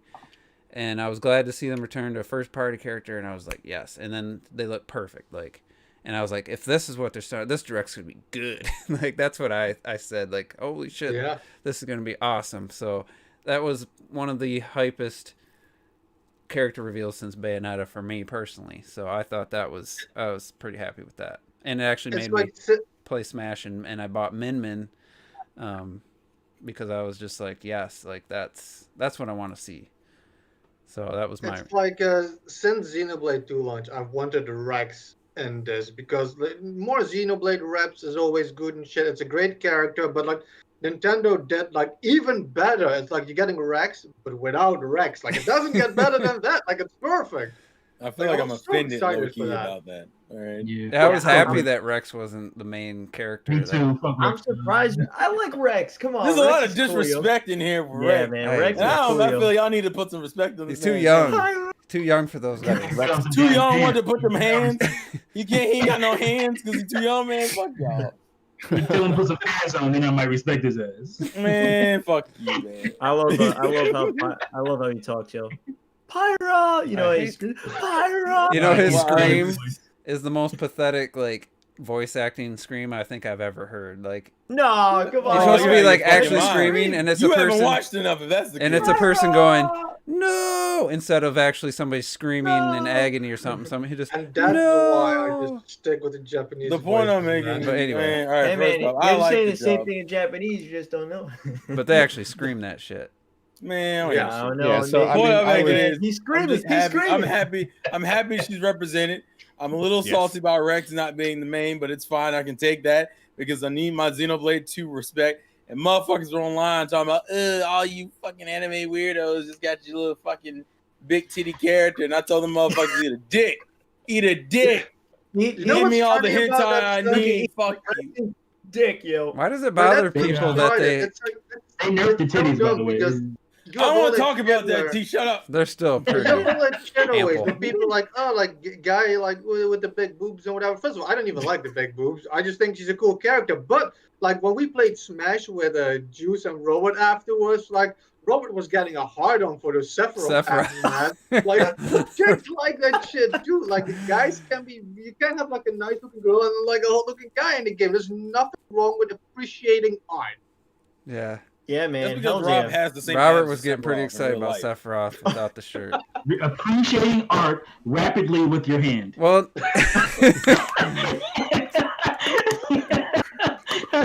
that was a bottle of lotion. That's I forget who it was, but there was a woman on Twitter just saying, what is the big deal with everyone having such a problem with a woman with large breasts in a video game?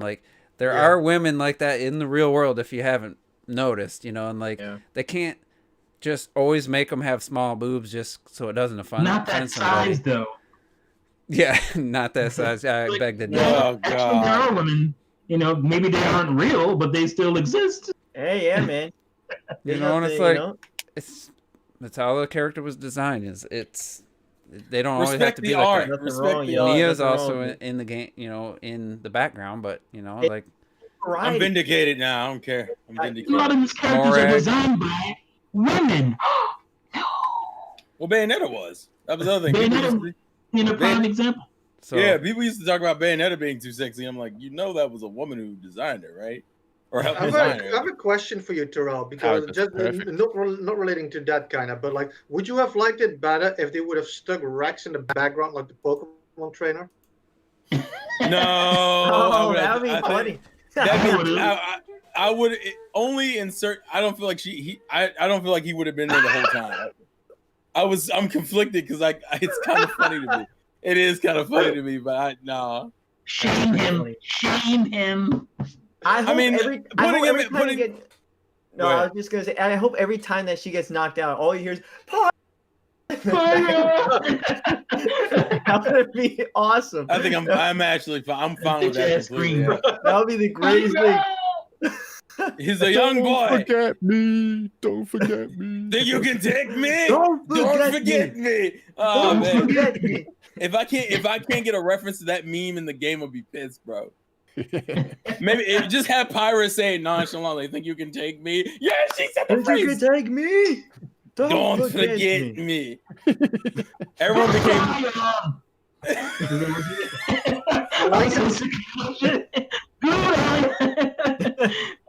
They gotta have Tora. They gotta have Tora as a sister of you. No, they all have them in the background in the stage, which is fine. Although the funny thing is that apparently, according to the cutscene right before like the gameplay starts, this takes place in the middle of Xenoblade. So like in the middle of the story of Xenoblade 2. Oh shit! Pyre just went. Pyre just goes to Smash. No reason why you noticed it. Go ahead. That was all new cutscenes as well. Mm-hmm. Yeah, I thought it was. Yeah, those all new. That's incredible. I was looking at it thinking, if this is like DLC, because I was thinking at first, this shit looks way better than Xenoblade Chronicles 2 does. This shit is clean, and then it's like, oh. This is Smash. That was incredible. The only reason why you can tell it's not the main game is that Rex still has the crystal in his chest, which he doesn't by the end of the game. And I was like, oh, okay, I see what we're doing here. Also, why does this take place in the middle of Xenoblade 2? All right, bet. Fucking Shulk beat his game when he got into Smash. Now Pyre has to be halfway through her adventure. She's still dealing with her self-doubt issues. All right, it's fine. I'm gonna go beat up Link real quick. I also like it that each form has their own final smash. Like they didn't do a combined thing. I like it that they each have like their own like super attacks and shit. Like they're all moves from the game. Mithra and Pyra both use their moves from the game. Ironically, one of Mithra's moves is actually from Torna. I didn't even realize that until the second watch. Wait a minute. She doesn't use that in the main game. Oh shit, that's Torna's moves. I appreciate the references. You're too busy telling people to shut up. I was so fucking excited. I was so fucking excited. Shut the fuck up. I was so fucking excited. I don't care. I was so excited. That's from my school of swearing, when you get hyped from a video, like the Zelda video. So I was I called it. Yeah, let's go through the rest of the direct before we run out of but time. I called the Smash character like 8 seconds in, and I did not back down. Yeah. I was like, Smash. I was like, you ain't fooling me, Nintendo.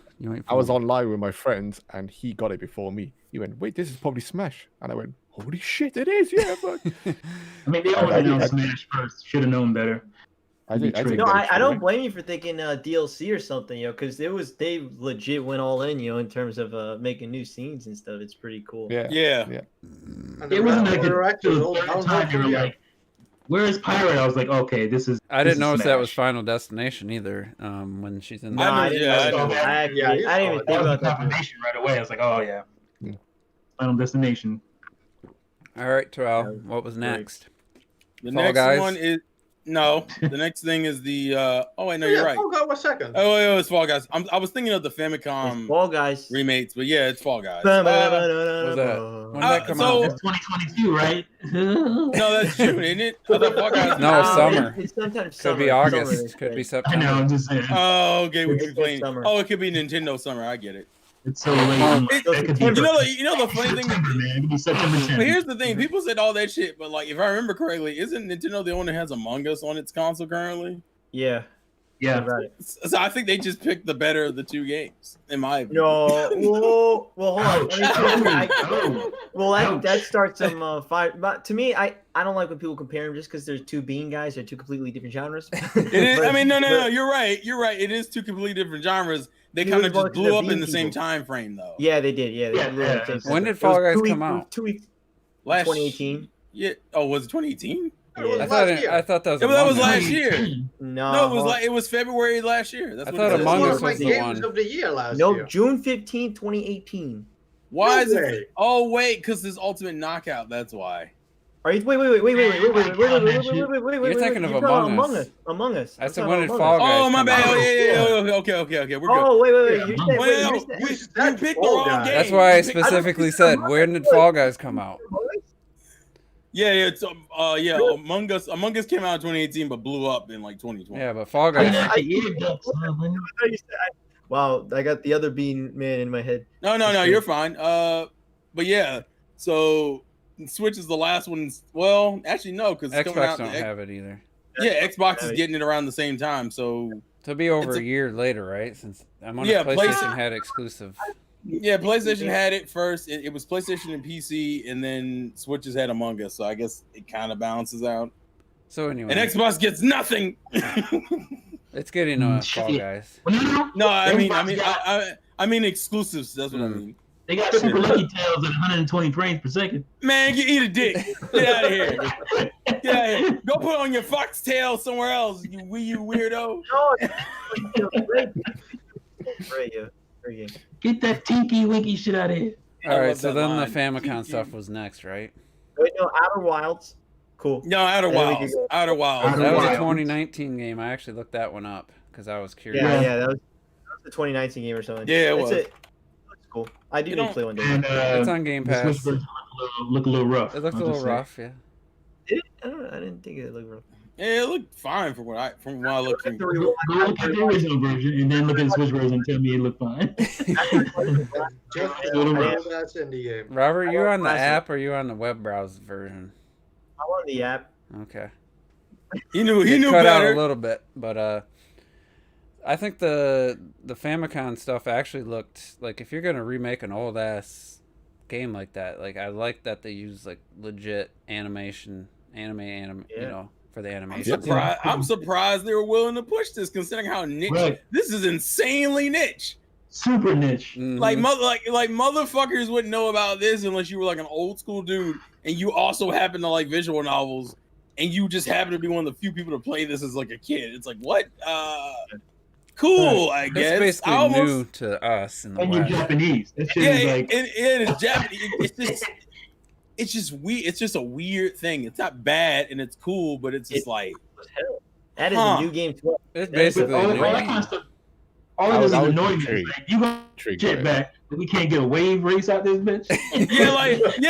When you I can completely understand it because they went so far into the back catalog for this, and you're like, why? What the fuck? They could have called it something, and most people wouldn't even known it was a remake or anything. You know, I had no clue. No, unless the fact that they mentioned it was the only way you would know. Because I was like, I thought it was just a visual novel. I'm like, all right, cool. A visual novel, right? Yeah, and they're like, oh no, it's a remake of an old Famicom visual novel. And the fact that you say Famicom instead of saying like the original, I guess no, it was Japanese only, so that wouldn't make sense. Yeah, it was only for Famicom. Well, no, that and it was also only Japanese only, so there is no American. Well, I mean, I think that was my. There's no Famicom anywhere else. Yeah, I got it. I get it. All right, what was the next game? Sengoku Basara, or I guess Samurai Wars. Yeah, Samurai Wars. This man said that. I said Sengoku Basara. It's Samurai Warriors 5. Damn it. That's what. And is that a new game? I guess I didn't even. That's really a brand new game. Okay. I didn't know that. No, there was announced before already, but just not for Switch, I think. Yeah, I think this is the Switch announcement. Let me. I thought that was a brand new announcement. It's a brand new game because I don't know where do you find. No, it's a remake. It's a remake. What? It's not a new game. Oh, it isn't. Oh, it's a remake. I was counting that towards a new game the whole time. No, it's a remake. Oh no. But what is it a remake of? Of Dynasty Warriors 5. That's what it is. It's, so are you telling Samurai? In America, they call it Samurai Warriors. Because they switched it. They switched to. Wow, I was counting that on the new games list. It's honestly. A remake of a 2005 game, essentially. That's so random. Why that one? Well, random ass games. And I don't think that. I think that's not as random as the. It didn't really showcase much of the actual combat. It's gonna be a Warriors game. So, yeah, but is it gonna actually be the 1,000-to-1, or is it gonna be like you complain about with Age of Calamity, where you only fight a smaller groups of people, you know. This also apparently seems to be only. It seems all right, and this is exclusive because I don't think I've seen any other. It's exclusive, yeah. No, I think for now it's exclusive. The fourth game came out. The deluxe version of the fourth game came out on PS4 and Switch, but this one seems to be exclusive to Switch. It's just so that's interesting. I wonder in the West, like in the US and especially, like, does those games do anything sales wise? They do all right. I mean, they don't have to do a whole lot. They don't so sell a lot, but they do good. Yeah, the budgets for them are so tight and small that they can sell 100,000 copies or something, and they'd be golden. Yeah. All right. What was after that? I'm trying to think. If it was... I had it right next to me. Hold on, let me see. It is. Stubbs? Oh, the Mana game, the Legend of Mana, I believe. Oh yeah. Yes. So Legend of Mana is like one of my favorite PS1 RPGs, and when I saw this announced, I went. It was PS1, right? I went crazy. It's PS1, yeah.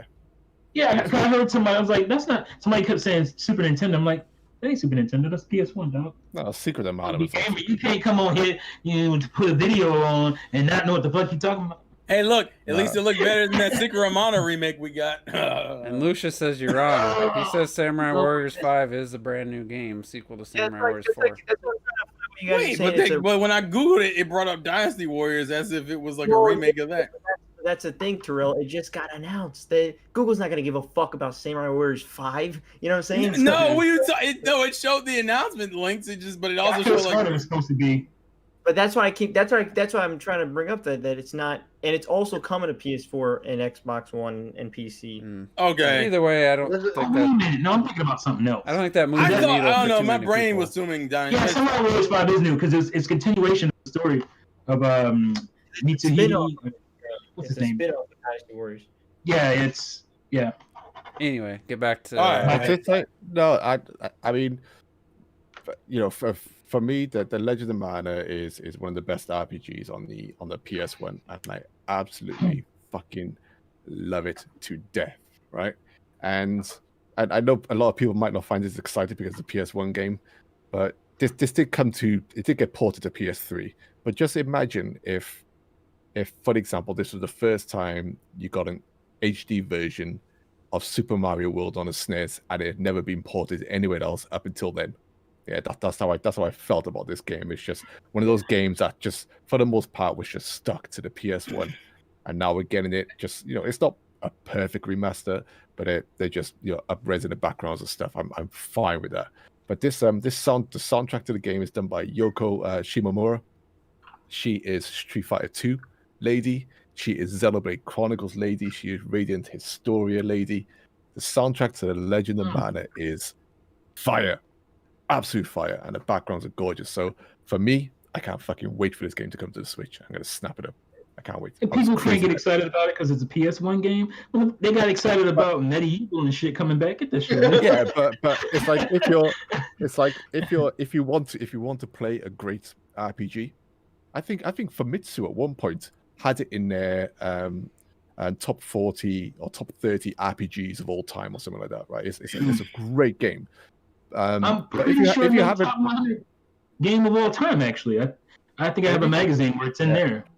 But if you haven't, I mean, if you're looking for an RPG to play, I mean, we see loads of new RPGs. There's Xenoblade, Chronicles, where there's Project Triangle, which I'm sure we'll talk about and stuff. But if you haven't played The Legend of Mana, it's a PS1 classic. Play it. I'll play it for you. We're gonna push through these a little quick. We're going too slow. Okay. I said let's not do this shit because I know. Well, hey, look. The next thing's fine because we've already talked about it. It's Monster Hunter Rise trailer. Yeah, we've talked about Monster Hunter. Nothing else to talk about. Yeah. We know. The next thing is golf. Yeah. It's Mario fucking golf. It's that Mario Golf. Mario Golf. I will say the speed golf is the best thing of the trailer. I wasn't that like, oh my god, I gotta have it until that. I still am. The speed golf is probably that looks fun though. That's a fun mode to add to that. And I'm glad they're re-adding. I'm glad they're adding backstory. And Robert doesn't know how golf works, so it'd be really fun to play with him. Yeah, exactly. Wait. What do you mean he doesn't know how golf? Did you watch him and his mom play Wii Sports Golf? I didn't get to watch the whole thing. No, he didn't. He completely lost him. You don't need to know. He doesn't know how golf works. You hit the ball in the hole. Do you know what? Do you know what? Let's bet money. No, do you know what an eagle? Do you know what an eagle is? It's about the strokes. I don't know that. He didn't know why he couldn't hit a driver out of the rough. He's like, why isn't I going explained far? this to you the other day. No, well, that was like a month ago. But no, Damn. You don't know what clubs he used and none of that shit, huh? So you remember when he told you just didn't remember the information. I already forgot, yo. It's a hole-in-one, a birdie, a bogey. Don't worry, Robert. I don't know any of the terms either. Anyway. You hit the ball in the hole. That's because you can't read, Retro. We've been through I it. know that, obviously the number of points and stuff, The point is, you get the ball in the hole, huh? That's it. I know. But you gotta. all right, listen. The point is, Mario Golf looks cool. I'm excited for it. The latter half of the trailer is the better half of the trailer, in my opinion. Once you kick off speed golf and then you go right into story mode, I thought all that shit looked great. It wasn't until I started seeing some analysis videos that made me realize that there's more Mario elements than the game first alludes to. Like there's actually like Mario enemies in the background, like as part of the environments, but you wouldn't notice. What I will say about Mario Golf game, not every level has Mario shit all over the place. Some of them, some courses don't have Mario type stuff. Some do. Mm-hmm. I think people a lot of people forget that a lot of the can you hear me? Mm-hmm. No. I was retro. A lot of the levels in Mario Golf 64 in Toadstool Tour and stuff, they're just general golf courses. Are just normal and great. But I'm really excited about it. I mean, we have let's be hyped. This is Mario Golf. I think it came out in 2000. I think it came out in 2003 on the GameCube, guys. That's Since the we last had time the console. That's 18 years. 18 fucking years. Retro made a good point. If Mario Golf could come back on consoles, man, don't start that shit. Maybe F-Zero can. Maybe Wave Race can. You guys want to hear a story? One thing does not lead to another. We learned this shit already. Anything's possible, T. Anything's possible. You want to know the only like put everything in here. It's not just like tennis trash on the Wii U. Like everything is in there. You have like the original game. You have like all these characters. You have like all the extra shit to like scan or whatever. Then you have like the speed golf. It looks absolutely fun. Where everybody's just running on the field, beating the shit out of each other. And then, like I said, for me, the best part was the story mode, because I used to love the story mode on Mario Tennis on the Game Boy, and always hated every new game. They never put that shit in, always like towers and shit. Now you have like stats and experience points. Like I'm so excited for that. It looks like a perfect fucking new golf game, like a sports game. Like we needed that. Like it's been way too long. There's more RPG in Mario Golf than Paper Mario these days. Good. So I'm sharing on the screen here the only Mario Golf game I've ever played. That sounds about right. Sounds about right. Me and my dad used to play this. Oh, come on, man. Me and my dad used to play this. The only video game my dad ever played. And this is still hidden on the Switch, or did they get rid of it? I don't know, but that's the only Nintendo golf game I ever played. The other golf game on the NES as well, there's actually NES Open, which has Mario on the cover, and it's that kind of the first Mario Golf. You also had Golf on the original Game Boy, which I got, and that's got Mario on it. But yeah, the very first Mario Golf was on the N64. Yeah, that was. I knew it was so good. But it's not a must buy day one for me, but it does look like a fun game. With your lame ass. So what was it? What did they follow up Mario Golf with? Because that was a pretty cool announcement. What did they follow that up with? With Tales from the Borderlands.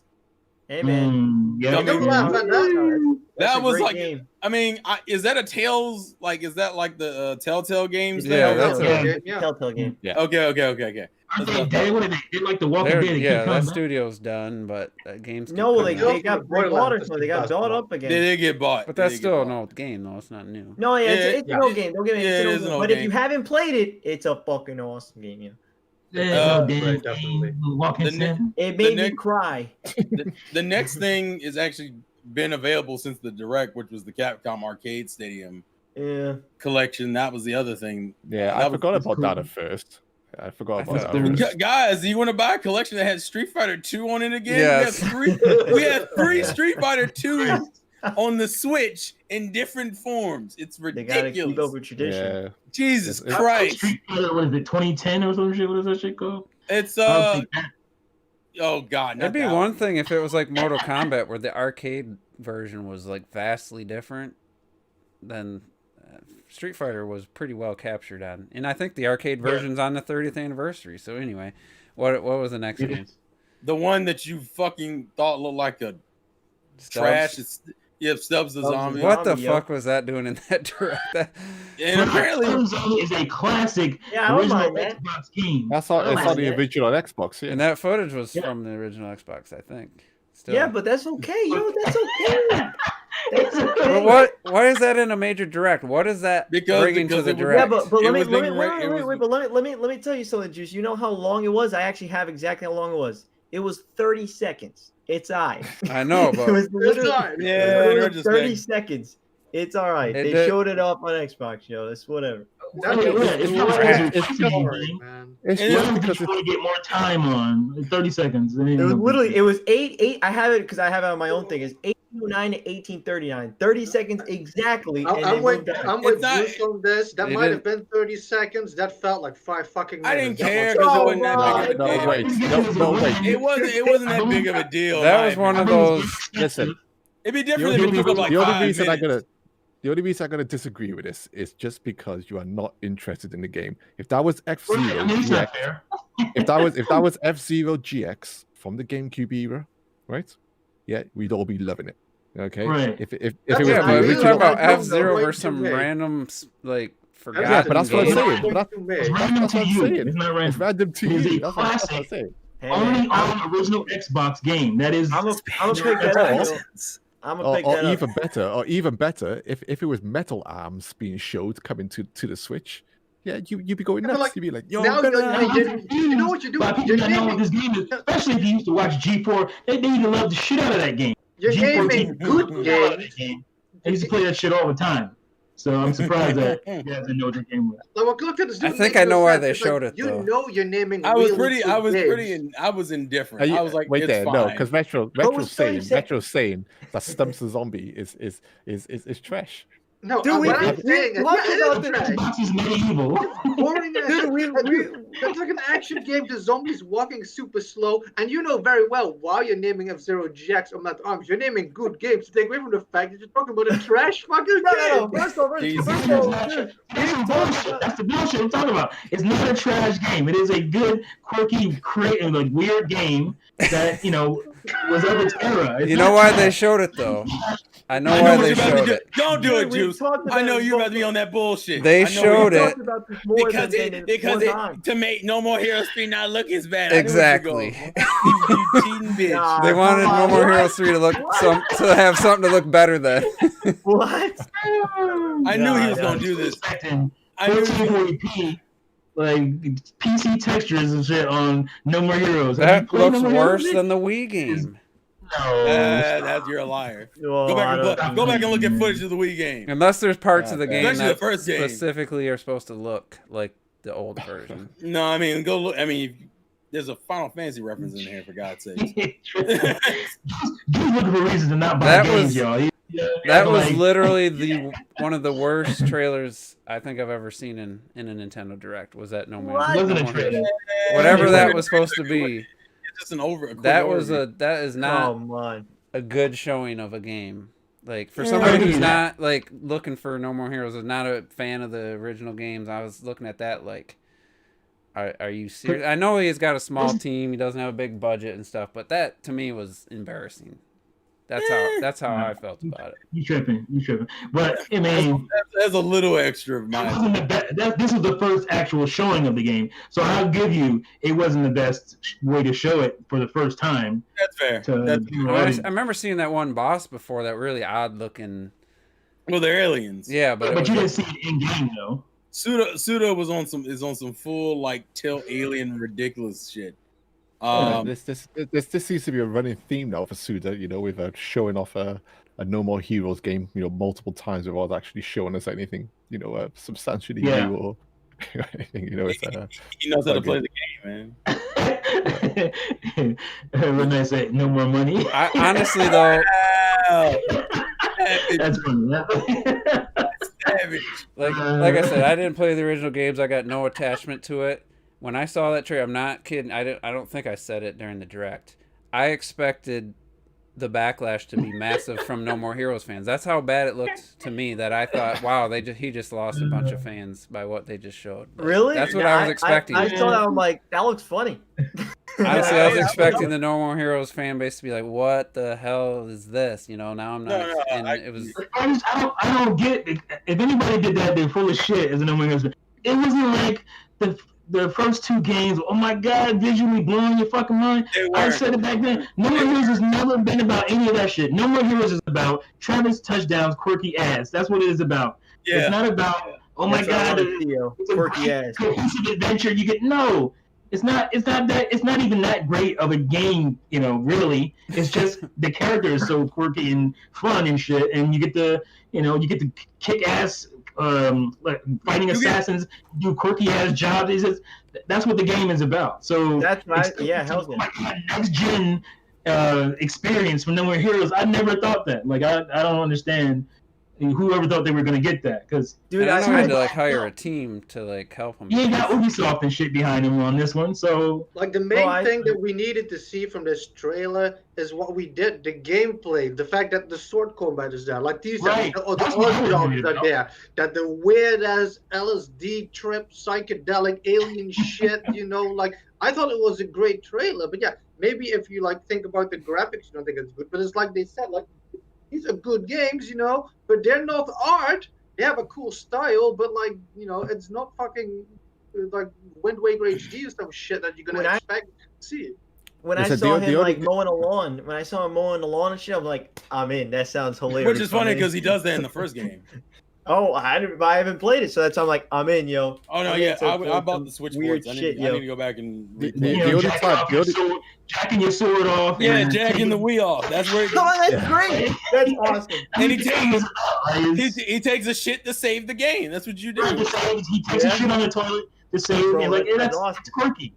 That's awesome. Sudo's a weird dude. Like, if you play his games, you know. All I was gonna say was the only time Suda has really been given budget to do a game was for Shadows of the Damned. Now I completed Shadows of the Damned, but development wise and money wise, he got grief. I think it was EA. EA got involved in that and completely changed the game and everything. So that's the only time you've seen him with a budget to make a AAA game, and it all. I did remember hearing that. Yeah. Oh, went wrong. How did Killer 7? He's not that guy. That's like giving money to fucking Killer 7 was indie filmmaker. That's not going to be a good thing to do. Like that's not his wheelhouse. That's like giving Quentin Tarantino $300 million to make a movie. Like no, that's not his wheelhouse. Killer 7 had the art style, but graphically it wasn't a massive. It wasn't impressive for the GameCube. Bland textures, pretty simple. Yeah. The environments were very simple. We gotta blow through some of these. Okay. Get to the next one. Good shit left on. All right. We have to do a part 2, yo. The next one is Neon White, which is that looks good. That first person shooter card game.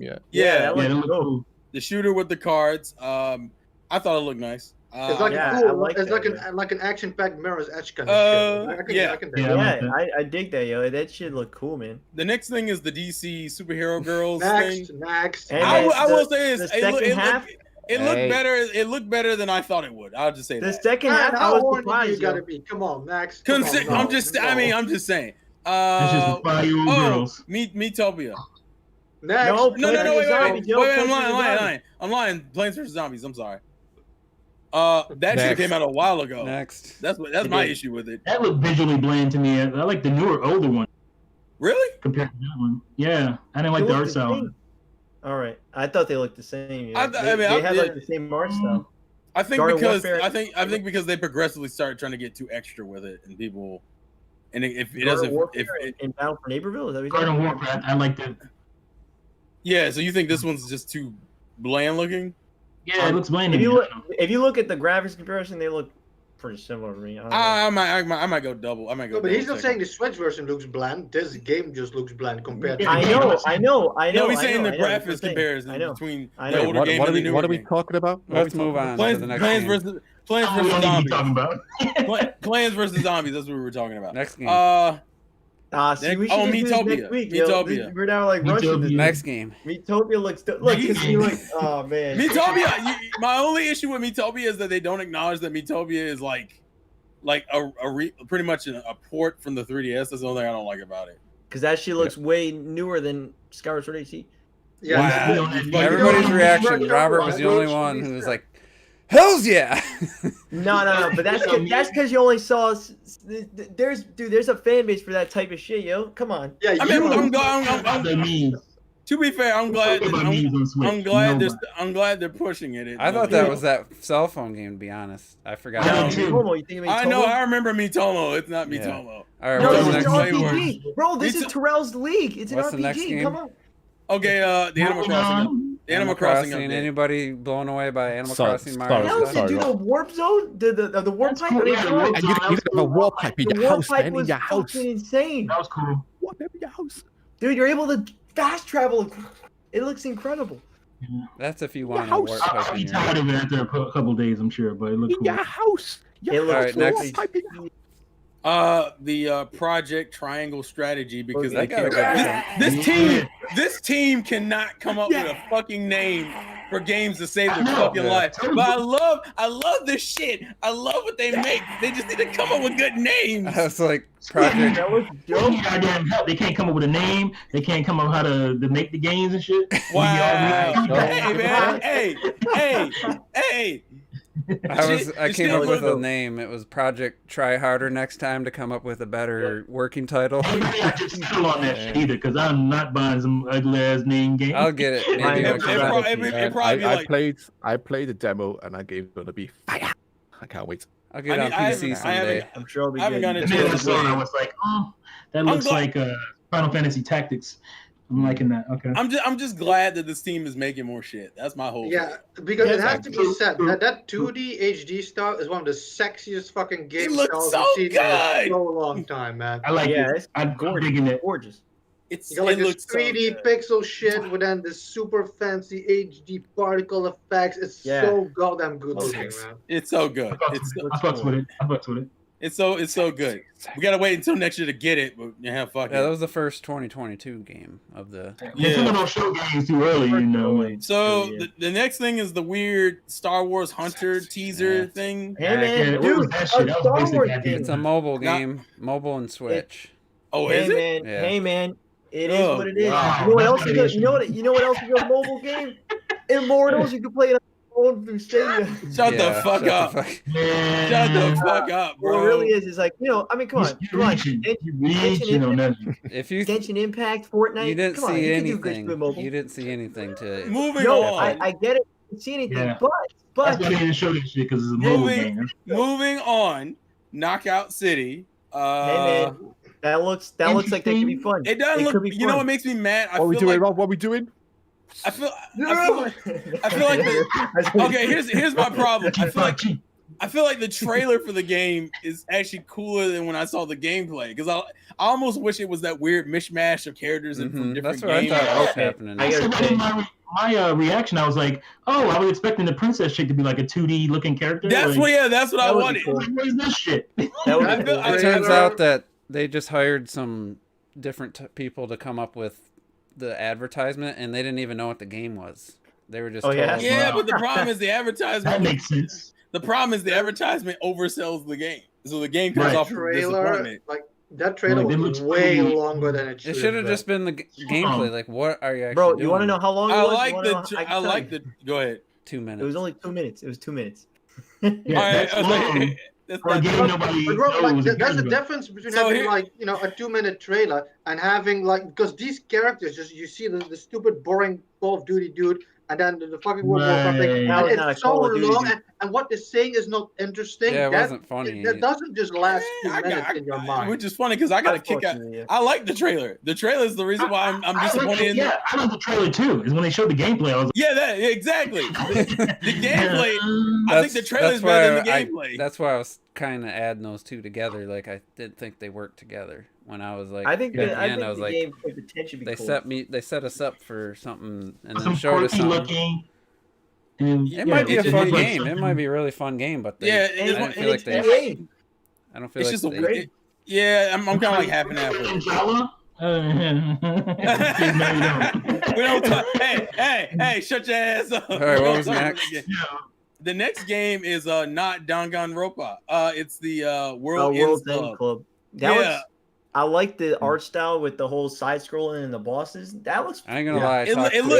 I talked over that whole thing. It looks cool, but my problem is that it feels too much like Danganronpa. So I'm like, why don't you just go play Danganronpa? Danganronpa visually. Well, let me ask you, Terrell. What happens when you just finish a game? Don't you want a new game?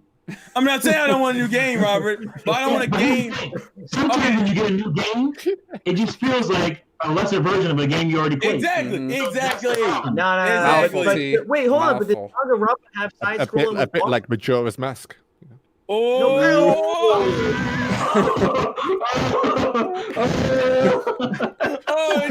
I don't think Danganronpa has the whole side scrolling with the bosses, does it? No, Danganronpa. Okay, all right, that's it. Listen. All right, next game.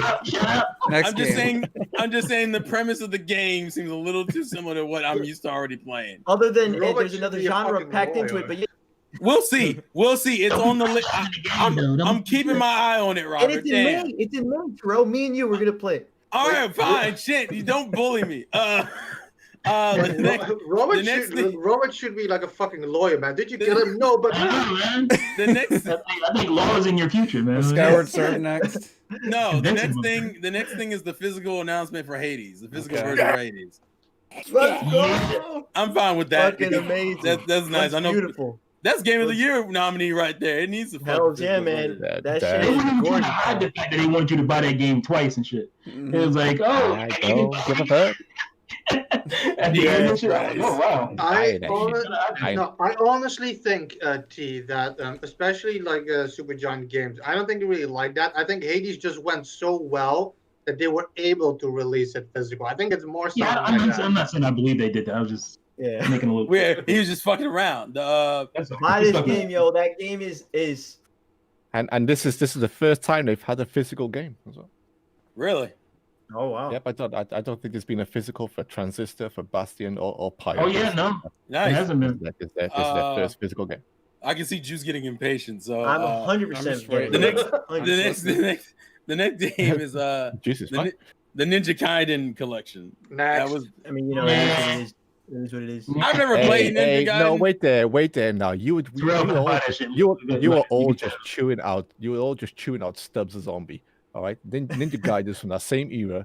Why, you can't let it pass. You got to chew this out as well. No. At least it's multiple. It is 3 games in one. Bro, I'm not offended by that game at all. It's coming to every other console, so it's not like it's just a Switch thing. So it looked like they put an actual DS game and just threw it on the TV. That shit. Whoa! Which one, Stubbs or Ninja Gaiden? We're talking about Stubbs. You better be talking about Stubbs. Is that Xbox hate coming through? Is that Xbox hate? I thought Ninja Gaiden looked fine. It looked. Xbox exclusive. Attack it. Kill it with fire. Well, Ninja Gaiden Sigma was a PS3 game, but it was a port of the Xbox original. And I don't know what it looks like on the other systems. It just looked like a straight port of those. It does look like a straight port. It didn't look like any enhancements whatsoever. It does look like a straight port. That's my only issue with it. And was Ninja Gaiden 3 Razor's Edge good? I don't know. Oh, don't do that. Don't do that. I'm just saying. Don't do that. It was hard as shit, though. I'll tell you that. The original one was a good game. Ninja Gaiden is notoriously hard, so I'm not surprised. That was before, Bayonettas and Devil May Cries and stuff. Not before, but before the newer. I got you. The next thing is the Age of Calamity DLC, which is nothing. They didn't say anything. That was some of the worst.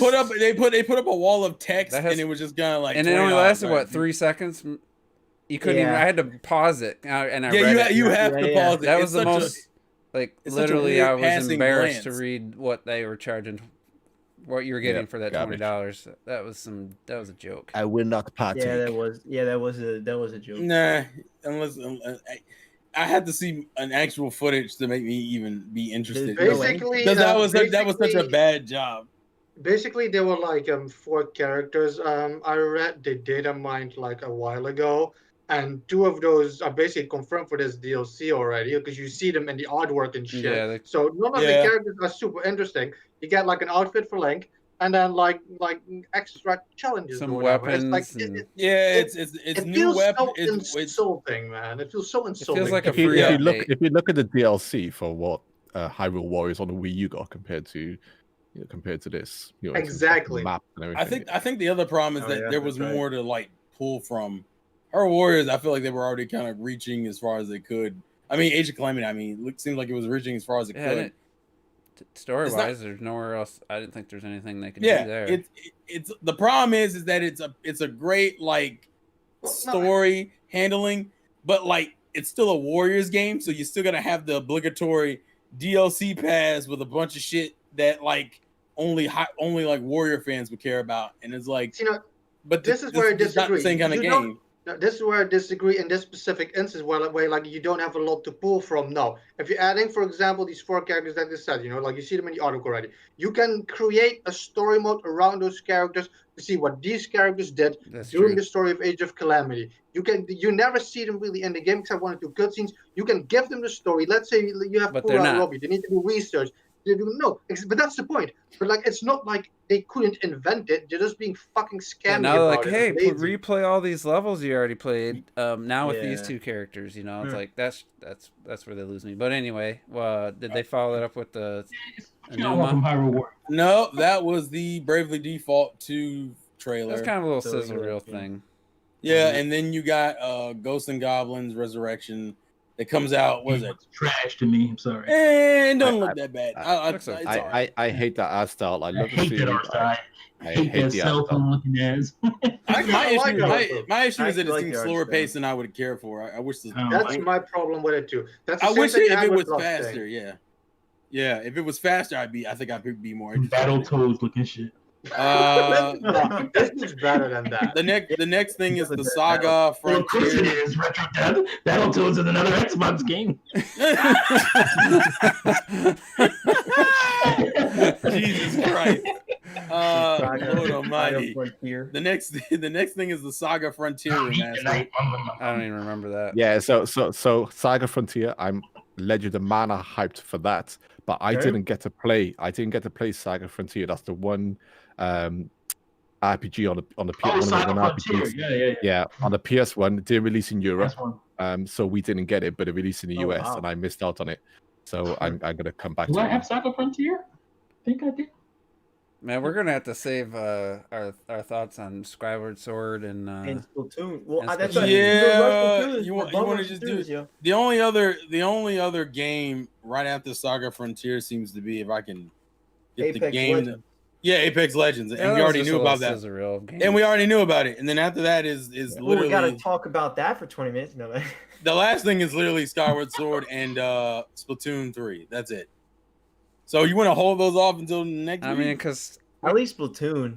I think Skyward Sword we got a lot to say too. Yeah, I know there's gonna. Let's do a special Splatoon and Skyward Sword talk.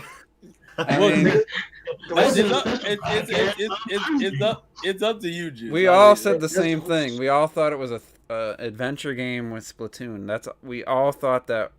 Yeah. In our reactions, I don't know what you thought, Terrell, when you first saw it.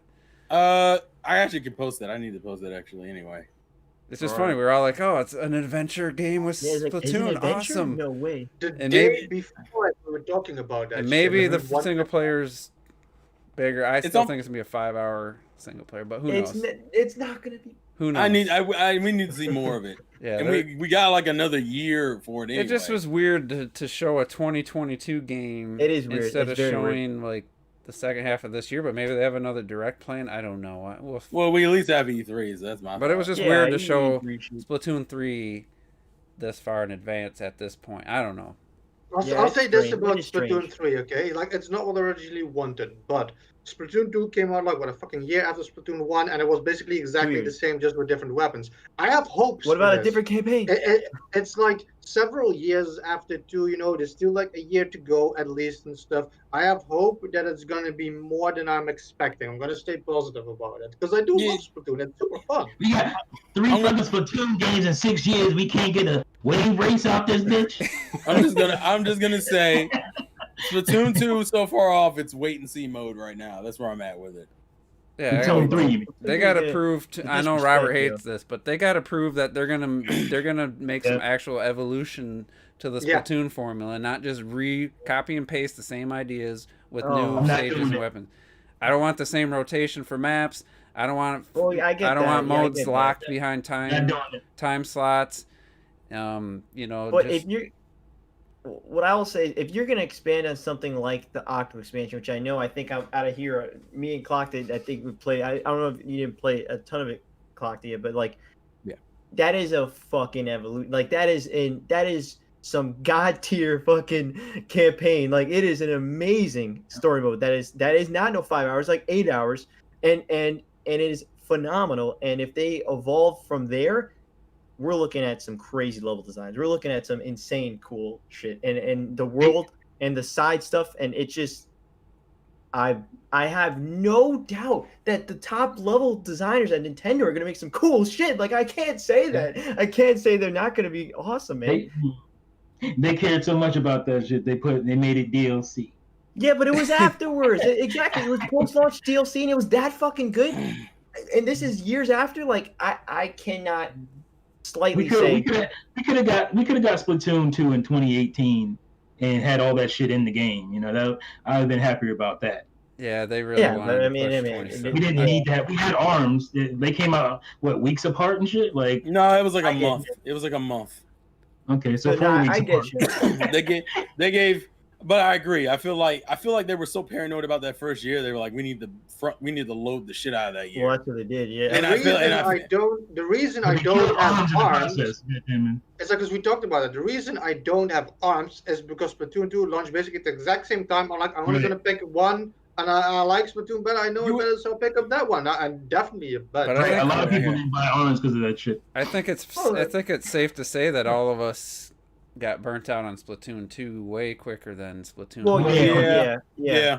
I know it's been more time. But if we're talking single player, it's not even close. Well, also we used to have a blast in the fucking run, but we had to wait till that shit was open. Fuck that shit. I ain't doing that shit no more. Well, the other problem was that it was like a 2-year gap. It was like 2015, 2015 to 2017 with 2 years. Like it was 2 years, a little bit over 2 years. And let's be real, it's a bitch in Splatoon to play together with friends and shit. It is. Like half the time you can't even be on the same fucking team and shit. The thing, it's a mess. Who here has confidence that we'll be able to team up for the main mode and just like 4 people be on a team to just play? No, I don't even remember what the main mode's called. Turf War. And who here thinks that you'll be able to? There's gonna be more than 2 maps locked at a 2 hours time. That's why I gotta wait and see. I would like that shit again. I'm passing if they do that shit again. I gotta see. I have to wait. The single player has to be just amazing for me to pick up the game. Because Splatoon 2 single player was a step back from Splatoon 1. I can't be a hypocrite. I don't like spending $60 on multiplayer online games. I don't like that. So you gotta give me some meat on that bone. Or it's very much wait and see for me right now. That could prove me wrong, but you don't need to spend 60 for online multiplayer. You can spend 80 and play the really cool Octo expansion. Oh man! Listen. I get what you're saying. I get what you're saying, but in the end of the day, it's a fucking evolution, and you could see this whole from Team Chaos 1 the Splatfest, and they're gonna have a whole post-apocalyptic thing. It's 5 years after the Octo expansion was a 10 out of 10. And the insane level designs that I can't, super creative, insane boss. They brought up racism in Splatoon 2. I mean, what? That's insane. And it's like, hell, of course, I'm not going to sit here and act like this is a new game. We're shutting out old games, sure, but a new game from some top designers, I'm fucking hyped. Hell no, I'm not gonna. It is a new game because at least the one thing we that's been confirmed is that it's going to be in a completely new part of the world of Splatoon. So at least straight from the start, we're going to have completely brand new multiplayer. How many maps do you think is it going to be? 5 maps, 10 maps? Like, are they going to do this shit again? Well, the maps are also going to have to be redesigned, considering if you from the small gameplay we did see, they're in the air. Like, it's not even like look, you're more from a different place. Woo. Yeah, I don't want to see the same maps you spawn in a different area. I want to see brand new, like, everything. Like, but they don't have to do all new weapons, because there's some weapons that don't get rid of. Some tried and true weapons. Yeah, I love some of the tried and true weapons. I don't know. I'm so burnt out. Like, I can't even. I would have been, like, for me personally, I think Splatoon need to be a once per generation type of game, and that's. I thought it was gonna be that for sure. I'm very much like, depending on how this goes, depends on whether or not it should be. That's where I'm at. I mean, it's gonna be fucking awesome. I don't know guarantee it's gonna come out. Single player is gonna shock the fucking world. Guaranteed. My favorite part with maps from Splatoon 2. Fucking Robert has this god tier faith, man. I'm telling you, dude. We're talking. I'm sorry. Like I think a few of us are a little mad that it's like, dude. Like we're talking about again some first party Nintendo level designers that are 5 years later, after knowing how good the Octo expansion is and all that type of stuff and the world design and that they're following up. Like, I can't believe that we're just shutting the way. It's just a single player on the side. It's gonna be. I kind of with Rob, because I'm just like, it's Splatoon, and I can't. There's no way I could write off this franchise just after 2 games. I'm super excited for the possibilities. I'm not gonna lie, and I might pick this up. Like, I'm really excited for what they can do. But it's like what you said, they have to do a shitload on this game. I think that's the only point. We don't think it's gonna be a bad game. All I'm saying, I think all we're saying is that it has to be more than it's been for the last 2 Splatoon games for me to give a shit. Like, I'm not saying it's gonna be bad. It's not gonna be bad. I don't either way. But it's got to be more than what it's been. I completely understand what we're saying. It's all the small stuff that we've complained about. I completely get it. And they didn't show all of it, but I still see, unless there's like the menu's huge, even the character customization they showed still seems very restrained. Really, it's more expansive. Wait a minute, it's more expansive. I mean, because they finally got rid of gender neutral, like. They essentially any character can wear any outfit, and you can choose. Yeah, I'm saying. I mean, it looked bigger, but it wasn't like, I don't know. It's like I said, you couldn't see the whole menu. It's just stuff like that where I just. I disagree. I don't really care too much about that shit. I disagree because I disagree. Don't forget how much gear. Don't forget how much gear is in Splatoon. That's what I was gonna say. I like the gear that you actually acquire. Yeah, you're talking about your base outfit. Like, I'm not. You're talking about the hairstyles and stuff. It was not as. The fact that you can pick as an Octoling, and the fact that like. You get all the clothes aren't no longer tied to gender. I'm like, cool. We're good. My favorite part about this, it's like my favorite part about the fact that we're getting Splatoon 3 means that Juice is gonna buy 2 copies of Mario Kart 9, man. We're not doing this. In the stream, Juice. And that's the other thing. This again in the fucking. I know stream. This game is huge in Japan and stuff, but. Well, I guess the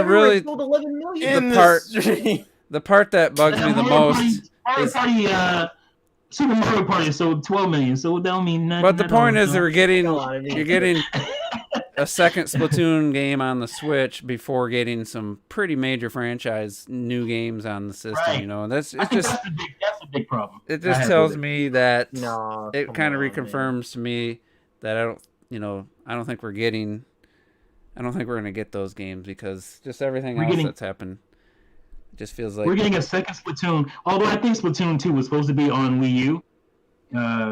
Probably. And that's why we got it. As soon as we got it, they were just like, fuck, we can't put this on Wii U. We got to put this on Switch. And I think that's why we got it as early as we did. But still, I mean, we're getting another Splatoon before we even got a Metroid, before we got the announcement anyway for Breath of the Wild 2 as far as being out. And now the many other franchises that we've cried about for the last 3.5 years or so. So yeah, but I can't look at it that way either. Like that it just feels wrong, man. Right, you said it yourself. They're putting a really good fucking team who was really creative on this game that they could be doing that shit to another game that I would see.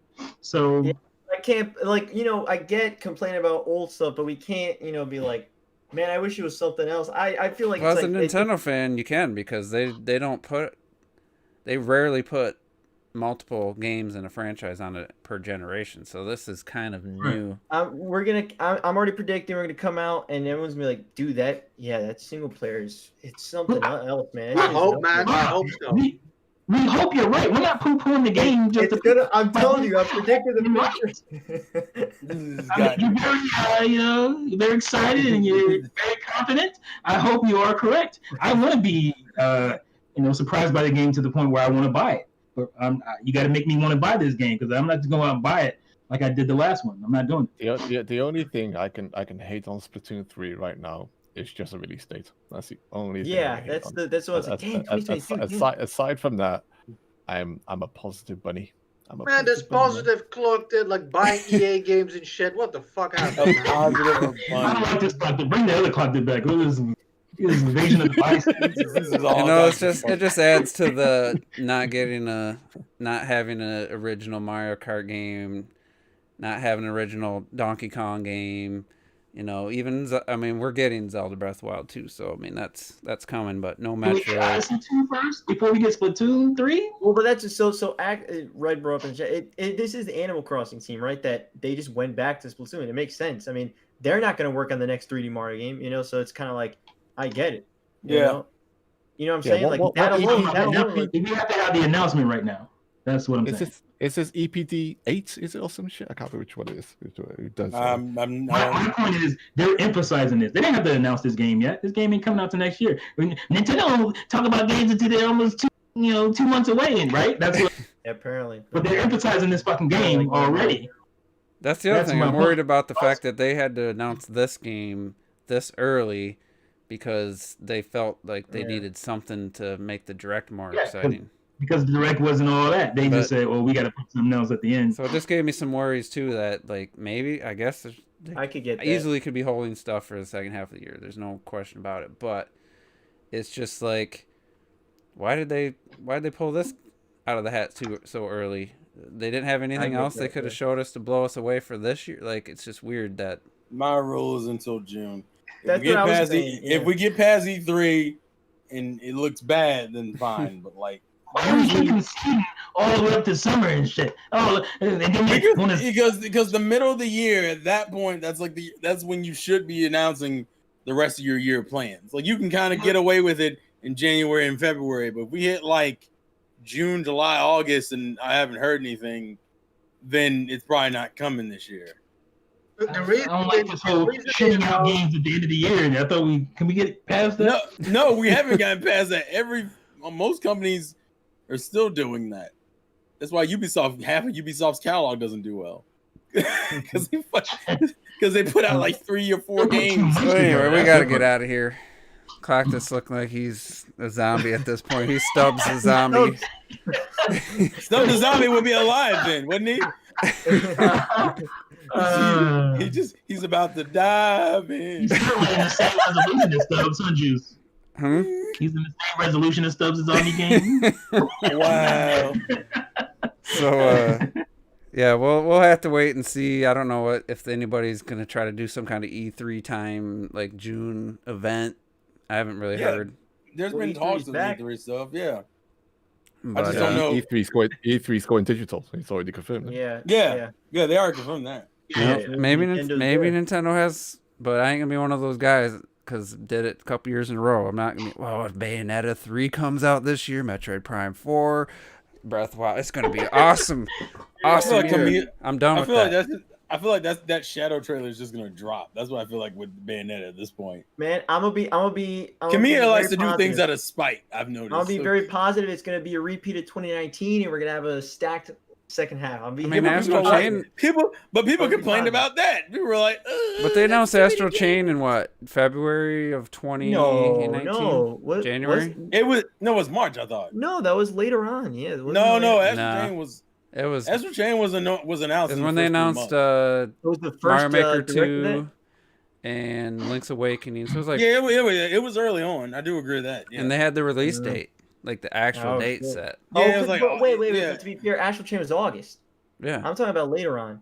Because we already know our August game, No More Heroes. I mean, that's the August game. Yeah, it's true. But that's. Man, that's just no. I'm not saying that's not Nintendo. That's not Nintendo. That's not a game they published or funded. You know? Yeah. I guess. That's like saying that's how they count it for them. That's how they count it. They're still counting it. It's an exclusive, man. It is an exclusive, though. It's just like with any. Microsoft. You count whether let's say, Tell Me Why. That's Donut. Their game. Microsoft counts PC games as exclusives. Microsoft counts. It can count, right? Yeah, I was saying Microsoft counts Steam games as exclusive. Oh yeah, shit. Hey man. The need to count is the install base. What they need to count. Oh, you mean lack thereof? Oh God. Hey man. Anyway, we're gonna get out of here. Maybe we'll talk about Skyward Sword HD next week, but we didn't have time. And we went way past our 2-hour mark, so sorry, clocked it. Yeah. Sorry, way Retro, past. But don't apologize to me, man. So, I don't care. Yeah, we'll be back here for the people. We'll be back next week. We'll probably touch back on some of the games from the Direct and whatever else pops up from now until then. So, everybody, have a good night. Thanks for tuning in, and we'll see you next time. Peace. And